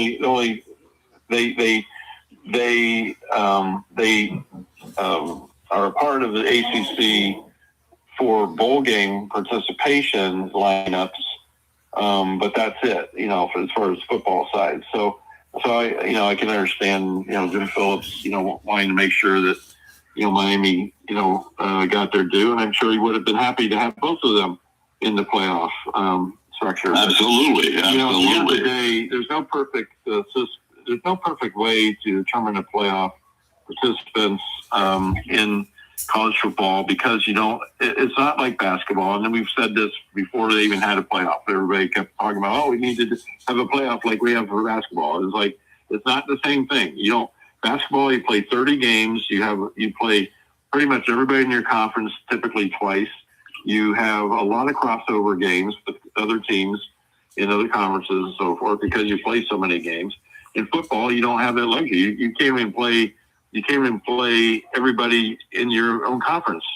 With the conferences being so big as they are. So there's a lot of factors that go into this that make it very complicated.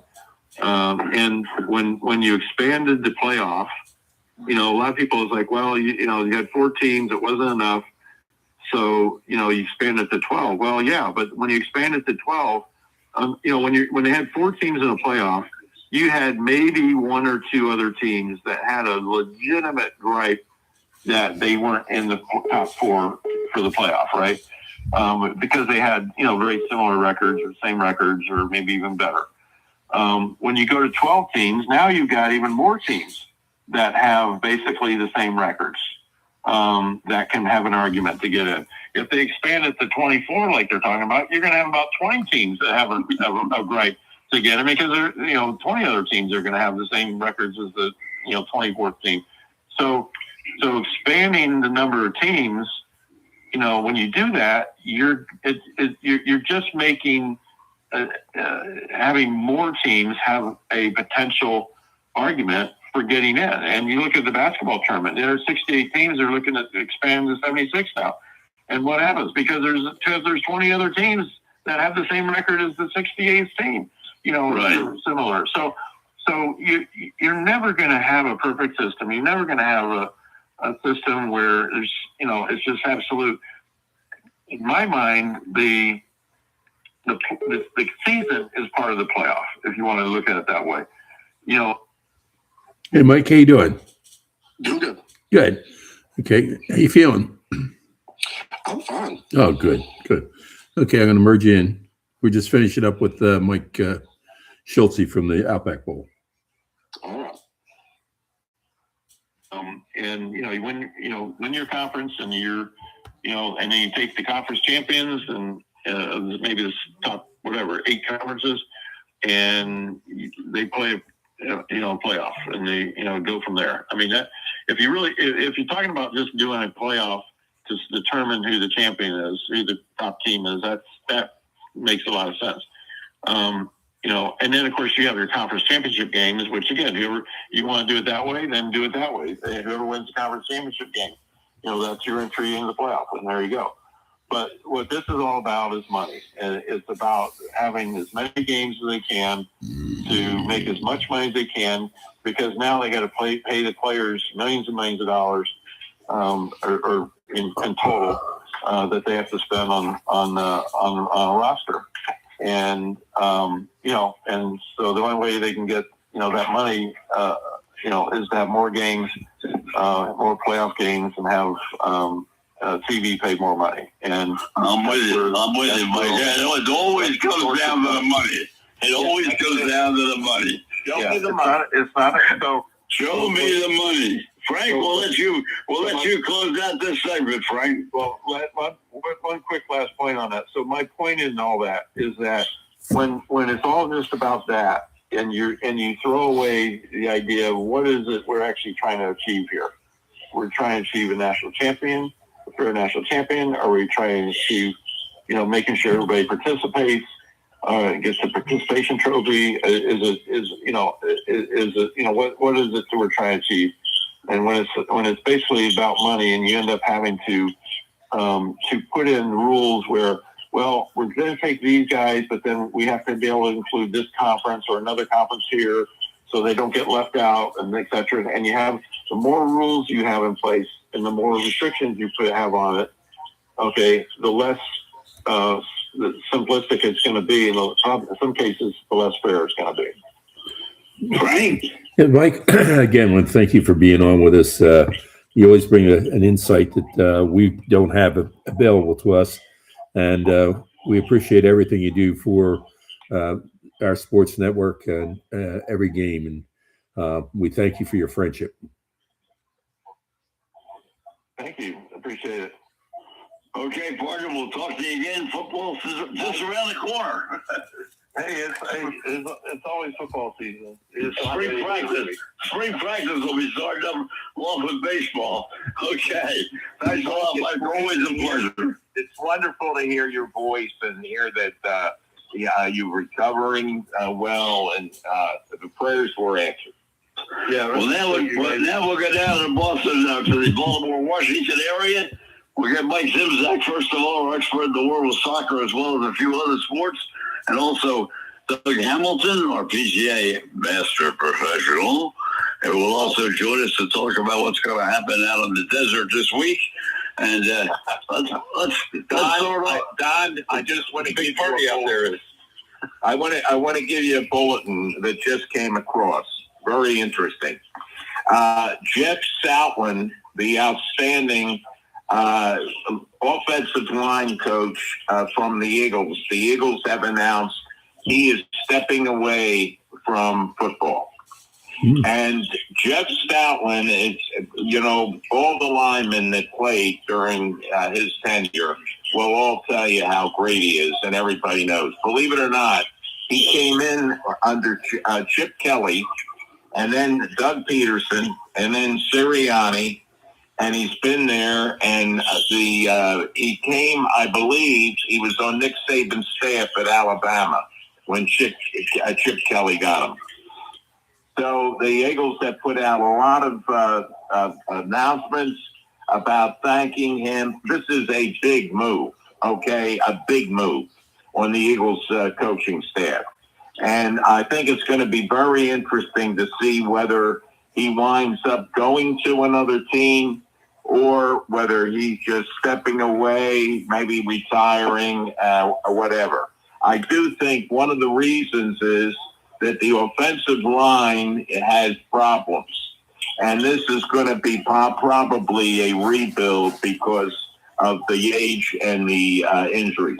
But it's like a big announcement that just came. Well, we've got two other teams that have made a whole bunch of moves as well. Washington, the Commanders have made a lot of, not the head coach, but they made a lot of moves along the way. And of course, with Harbaugh going down to Baltimore, there's a lot of changes there. And some of his coaches from Baltimore are going to come to New York to work with him up there. So we'll talk about those two things. The offensive coordinator down there in Washington, Baltimore. Mike, I don't know whether you want to talk soccer first or whether you want to talk about the defensive coordinator. The Commanders and some of the people that they brought in or haven't brought in. I'll let you all decide. I'm still getting over taking out of this 45 feet of snow that What? we got last week. No. Somebody else. Somebody's been there 15 years. Yeah, you're right. The Commanders filled both positions. Hey, great on. They brought in Delonte Jones to be their defense. You at school tomorrow? Promoted David Blau, who was their assistant quarterbacks coach. Okay. To be the Sometime, can you set that there? up for us? I think both of the hirings were kind of met with I got it a on. little bit of question marks.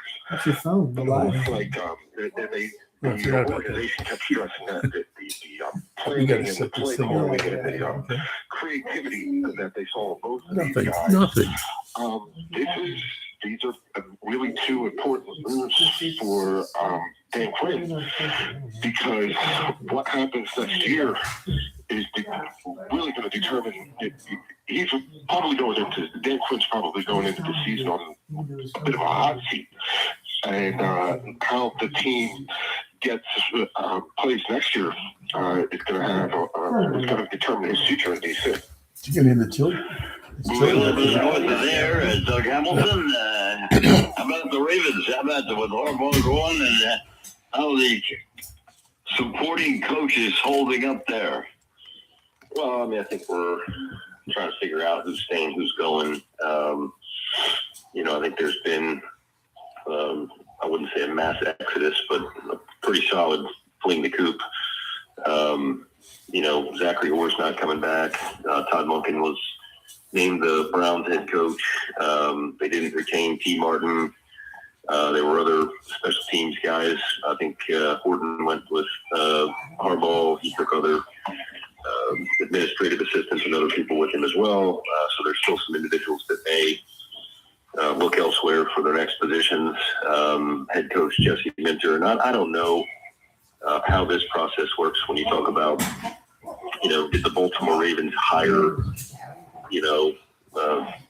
adjunct people from his staff, or did Jesse Minter hire those individuals, or how did that work out in terms of the interviewing process, what have you? But, they brought in, Declan Doyle from the Bears to be their offensive coordinator.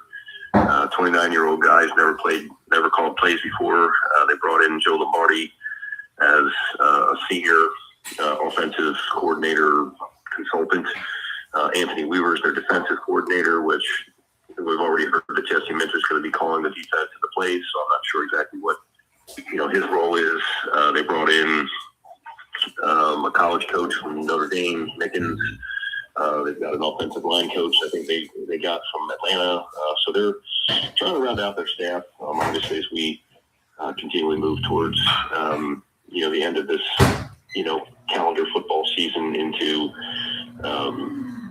I guess you've got your senior bowls and those sorts of things. So we're scouting. We'll have the scouting combine shortly, another week or two. You'll roll into free agency first week or so of March. So there's a lot of work to be done with rounding out the staff and trying to get the draft board in order, and then also obviously trying to keep retaining free agents in-house and start looking elsewhere. With that comes restructuring with contracts. We've talked about Lamar Jackson's incredibly large number, hitting the number, the cap this year. So they'll try to get him extended and do some different things monetarily to shore this up moving into the offseason. Roger? Well, we talked about it earlier, Doug, about John Harbaugh. I mean, he just hired a woman from the NFL who's been considered for a general manager's position to handle the cap and a lot of other things.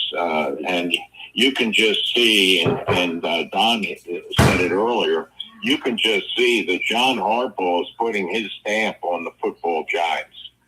Yeah, well, I think he probably wanted a little bit more leeway when he was here to make. I mean, look, I think every head coach, to some degree, wants to be able to call their own shots with whether it's people they draft. I mean, you've heard the story that he was jumping up and down and he was pounding on the table because in the 5th round he wanted Puka Nacua, and I guess that got overruled or whatever, and we've seen how that's worked out.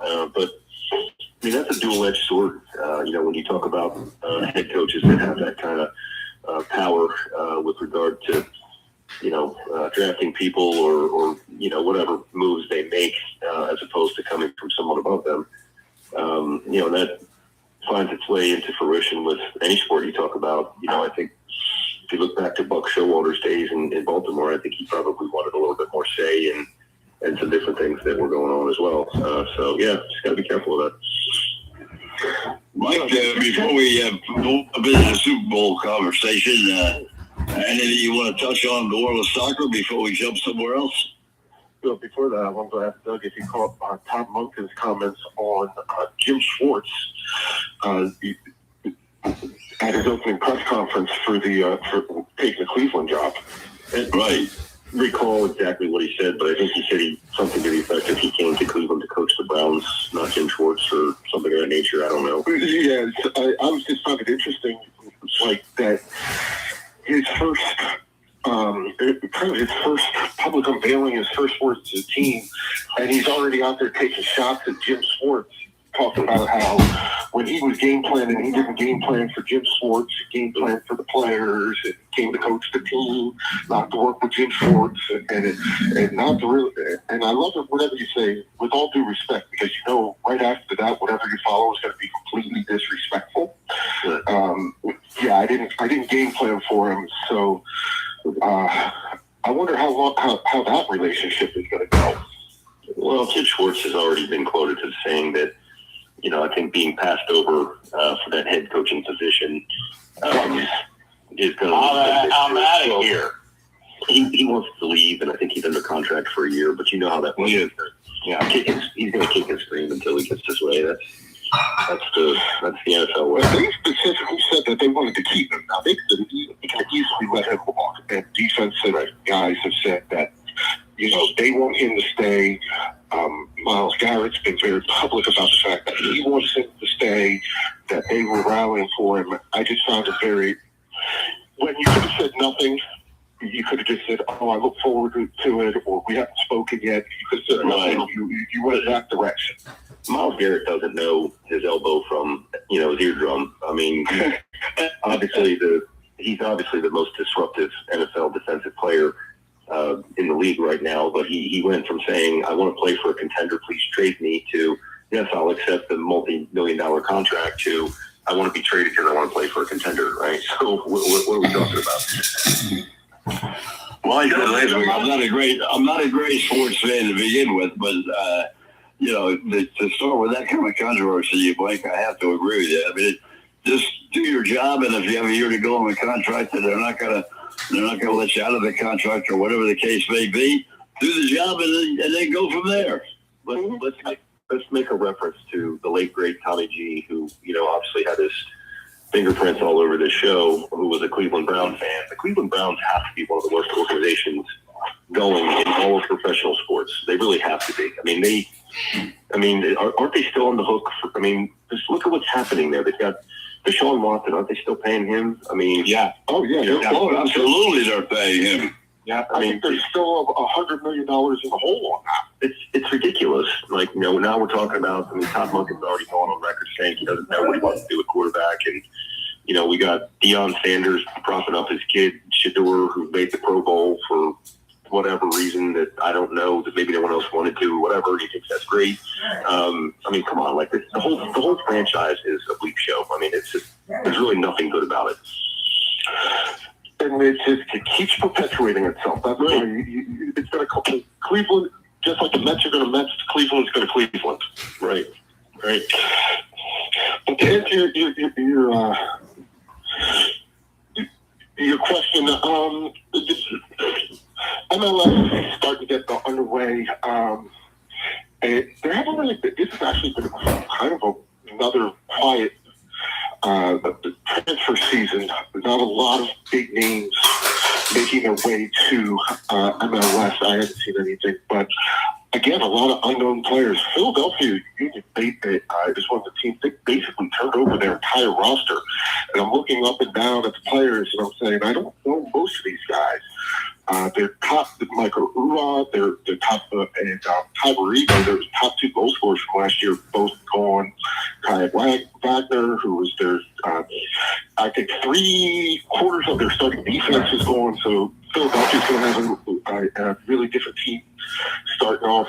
DC, surprisingly, was on the opposite end. They spent a lot of money this year, so they could be competitive.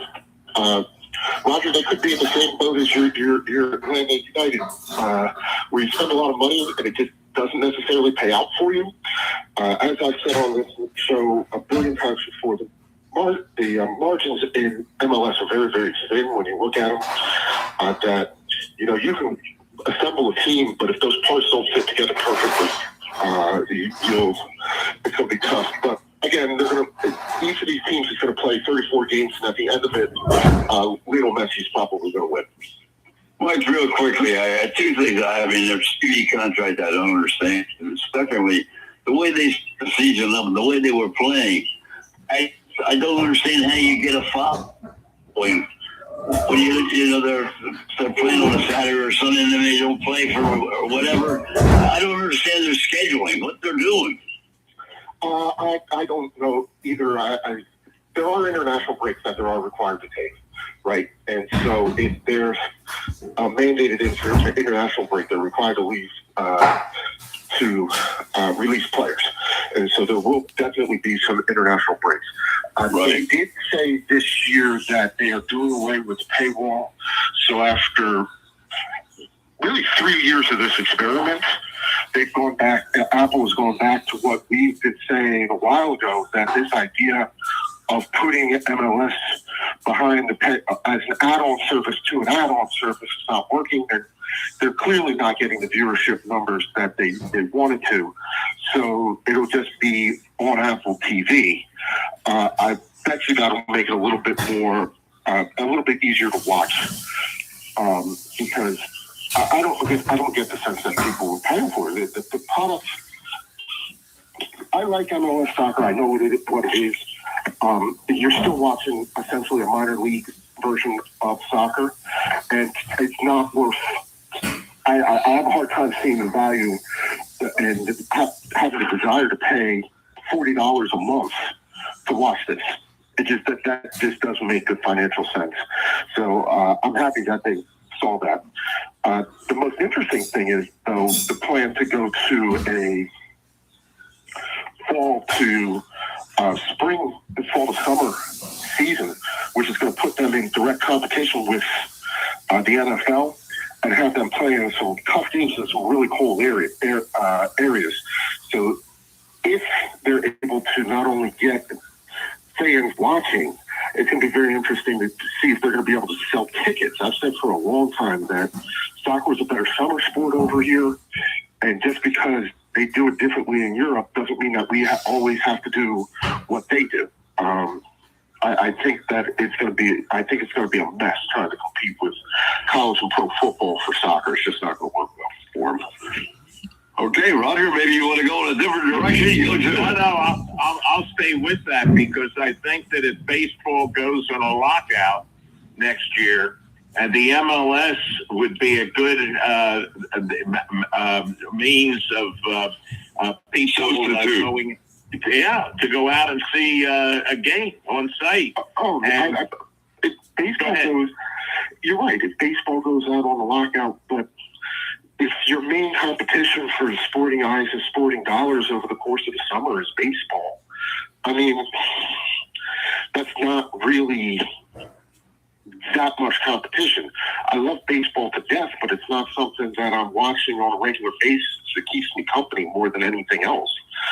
So, but competing on Sunday with a Saturday with college football and a Sunday with pro football for eyes, especially when you're doing your games in prime slots for both sports, it seems like a recipe. It really seems like a recipe for disaster. And then we'll combine that with we're going to be playing games in Philadelphia and Minnesota in November and December. I really does not. I've said for a long time, I think that's a really, really, really bad idea. I do not see where this works. Well, let's talk a little baseball down there in Baltimore. And any more moves that the Orioles are going to make? Are they on the cusp of trying to get anybody else before the camps open up in about 20 days? Well, there's reasonable speculation that, I think that there's some more moves on the horizon. I think that we're all still in a holding pattern with the Framber Valdez watch to see who might actually secure his services for the season. And I think you've got, people are talking about Zach Gallen still being available. What was the other name? I mean, Justin Verlander's still out there. There was another name that was being kicked around, but I think, the roster I don't think is quite done in terms of how it's going to look opening day. I just don't see a path forward where you have, $155 million first baseman that's going to allow for other people to play that position enough to warrant their roster spot. And then I guess you have to talk about, ancillary moves. Where would Ryan Mountcastle play other than first base or DH, which there's only a certain amount of at-bats that are even available? Could Kobe Mayo go play some third base a little? I mean, I don't know what exactly their shaping plan is, but I know that they have of individuals that they can trade from. I think that they have other positions of need that they need to secure, i.e., to me, I think they need at least one more, if not two more leveraged bullpen kind of late arms that can help out. There's still discussions of starting pitching. There's probably a need for some version of utility type infielder that can play multiple positions. Outside of Gunnar Henderson, they don't really have another shortstop. I mean, could they put Jackson Holiday there? Yes, but I don't. Okay, let me interrupt just for a second because it was very interesting in ESPN, which I was all excited about. put Henderson up now as the second number. They did a full series on the 10 best shortstops, 10 best, and they moved Henderson up into the number 2 spot. I mean, that was a pretty strong move for what this is his third year. He's had a couple of good years, but, whether it's his number 2, I don't know. I think he got off to a terrible start last year. Obviously, coming out of spring training, he was injured. Right. I don't really ever think he got back to proper footing throughout the season to play to his level of caliber that he had done the year before. I mean, he's 30-plus home run type of guy, potentially. From a shortstop standpoint, I still think he makes too many errors on routine plays. I'm comfortable having him as our shortstop in Baltimore. I think he's only going to get better at that position. I think you're going to see, a Gunnar Henderson, Jackson Holiday, middle infield combination for years to come. I think obviously we talked last year about injury. I think Jordan Westberg is a solid third baseman, or wherever you put him on the diamond. Can he stay healthy? And if you can he hit 20, 25 home runs? I think you've got a guy in Pete Alonso that can hit 30 home runs or more. I think the trade for Taylor Ward, another big bat that can hit 30 home runs. I think center field is a question mark. Will Adley Rutschman bounce back from injury and underperforming play, from last year? Can Sam Basayo, young promising rookie, step up and show what he can do with the bat? Maybe hit 20 home runs. So I think there's reason to like what's happening, but I do still think we're a few pieces short. Mike, what about the Washington Baseball Club? Are they're going to spend a little more money? Are they going to improve that club this year so that they're much more competitive? It certainly doesn't seem like it. I still think the Mackenzie-Gore trade kind of demonstrates to me that they are restarting to rebuild. This was a guy who was supposed to be, who was one of the key prospects in one of their trades. And now you're shipping him off rather than go to arbitration and negotiate a salary with him. We never know if Josiah Gray is going to return healthy or what he's going to be. I think that C.J. Abrams is another potential trade market, or another potential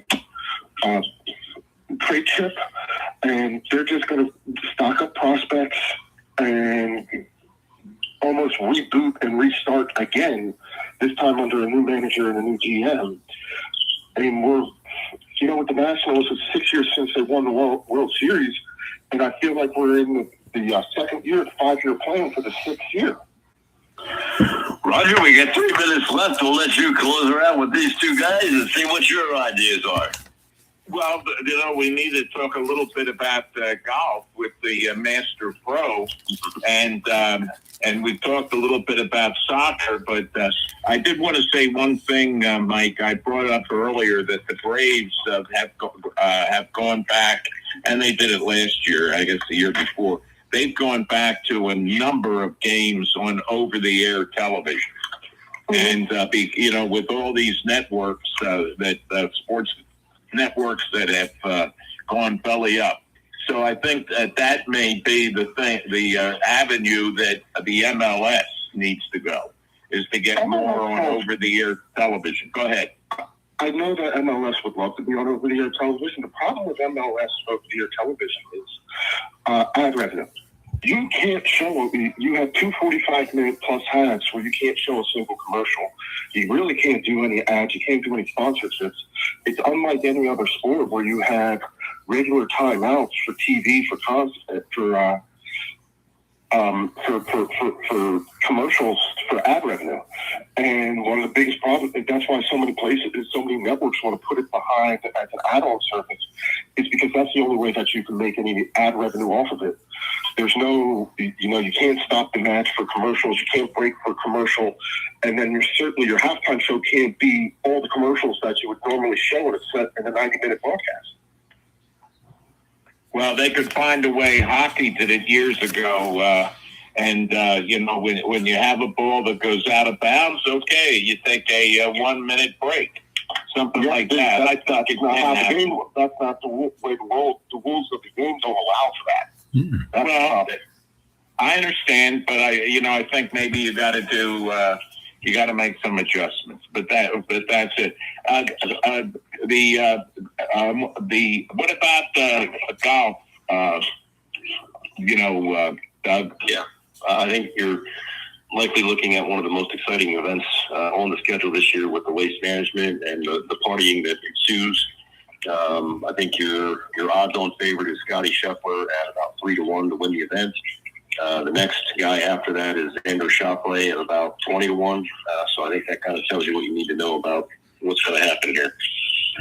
Well, the long range in the post today is Spieth. They say this is the chance. He's been in the top 10 4 times, and I guess that hand and wrist are getting a little bit better.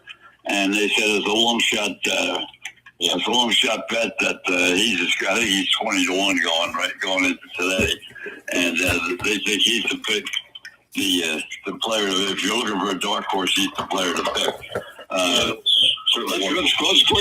Let's quickly get a. We'll start with you, Doug. Super Bowl. Give us your winner. Well, my heart wants the Seattle Seahawks to win, and I'm going to go ahead and pick them to win. The defense is really good. I think they're going to score enough points to win. Mike? Seattle. I just don't know that their defense is really good. Sam Darnold has been playing the best football of his career.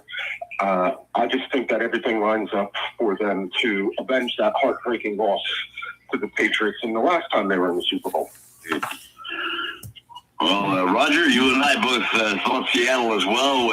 Our heartstrings are real with New England, but I think Seattle's a little bit better club. But I do think it's going to be a close game. A lot of the prognosticators are saying the defense is going to take over for Seattle, and that they're going to have New England's going to have a tough time scoring points and so forth. We'll just have to wait and see. But I do think I agree with you, Doug. I think Seattle's a little bit better team. My guys too, as well. Roger, I think you're on target. Frank, yeah. Who are you picking, Frank? Yeah, I said earlier that I still think the Patriots are going to pull it out. Oh, there you go. Tick, tick, tock. All right, Frank, we're right up against the clock. They're 1 minute up, so we'll let you close things out from here. Ladies and gentlemen, welcome. These programs are brought to you each and every night of the week. In grateful appreciation to the men and women of the United States Armed Forces, the men and women police and fire services. When you're out there and you see somebody in a uniform, please let them know you know they're there. These programs are dedicated to those who've lost their lives in line of duty. Deputy Robert Anthony Carroll, Patrolman David Curtis, Patrolman Jeffrey Colcap, Patrolman Jeffrey Gazowitz, Sergeant Thomas Batinger, San Diego Officer Mike Hendler, Sergeant Tom Wilson, Charlotte County Sheriff's Department, Detective Brandy Bell, Detective Ricky Childers, Patrolman Charlie Condit, Tarpon Springs Police Department, Deputy Chief Mike Godwin, Philadelphia Fire Department, Lieutenant Joyce Craig Lewis, Philadelphia Fire Department, Sergeant James O'Connor, Philadelphia Police Department, Sergeant Chris LeVake, Hillsborough County Sheriff's Department, Lieutenant Mike Zerba, Newcastle County Police, Patrolman Anafu Crispin, Lakeland PD, Deputy Josh Meyer, Nassau County Sheriff's Department, Captain Matt Letourneau, Philadelphia Fire Department, Captain Chris Leach, Wilmington Fire Department, Lieutenant Ardith Hope, Wilmington Fire Department, Lieutenant Jerry Ficus, Wilmington Fire Department, Chief Jimmy Ford, Wilmington Fire Department, Chief Al Hogue, Longbow Key Police Department, Deputy Mike Hargrove, Pinellas County Sheriff's Department, Trooper Chelsea Richards, Florida Highway Patrol, Trooper Joe Bullock, Florida Highway Patrol, Trooper Zachary Ben, Florida Highway Patrol, Sergeant Chris Fitzgerald, Philadelphia Police Department, Sergeant Ramon Mendez, Philadelphia Police Department, Chief Corey Compantier, Buffalo Creek Fire Department, Deputy Ronnie Ronanitsky, Manatee County Sheriff's Department, and Patrolman Zachary Butterfield, Bradenton PD. My brothers and sisters, although you may be 10-7 at this point in time, sometime we'll be 10-10 at the table of the Lord. Until that time, may the roads rise up to meet you. May the winds be always at your back. May the rains fall softly on your fields and the sunshine lightly on your face. Until we meet again, may the good Lord keep you and your family always in the palm of his hands. Good night, God bless, and have a great week.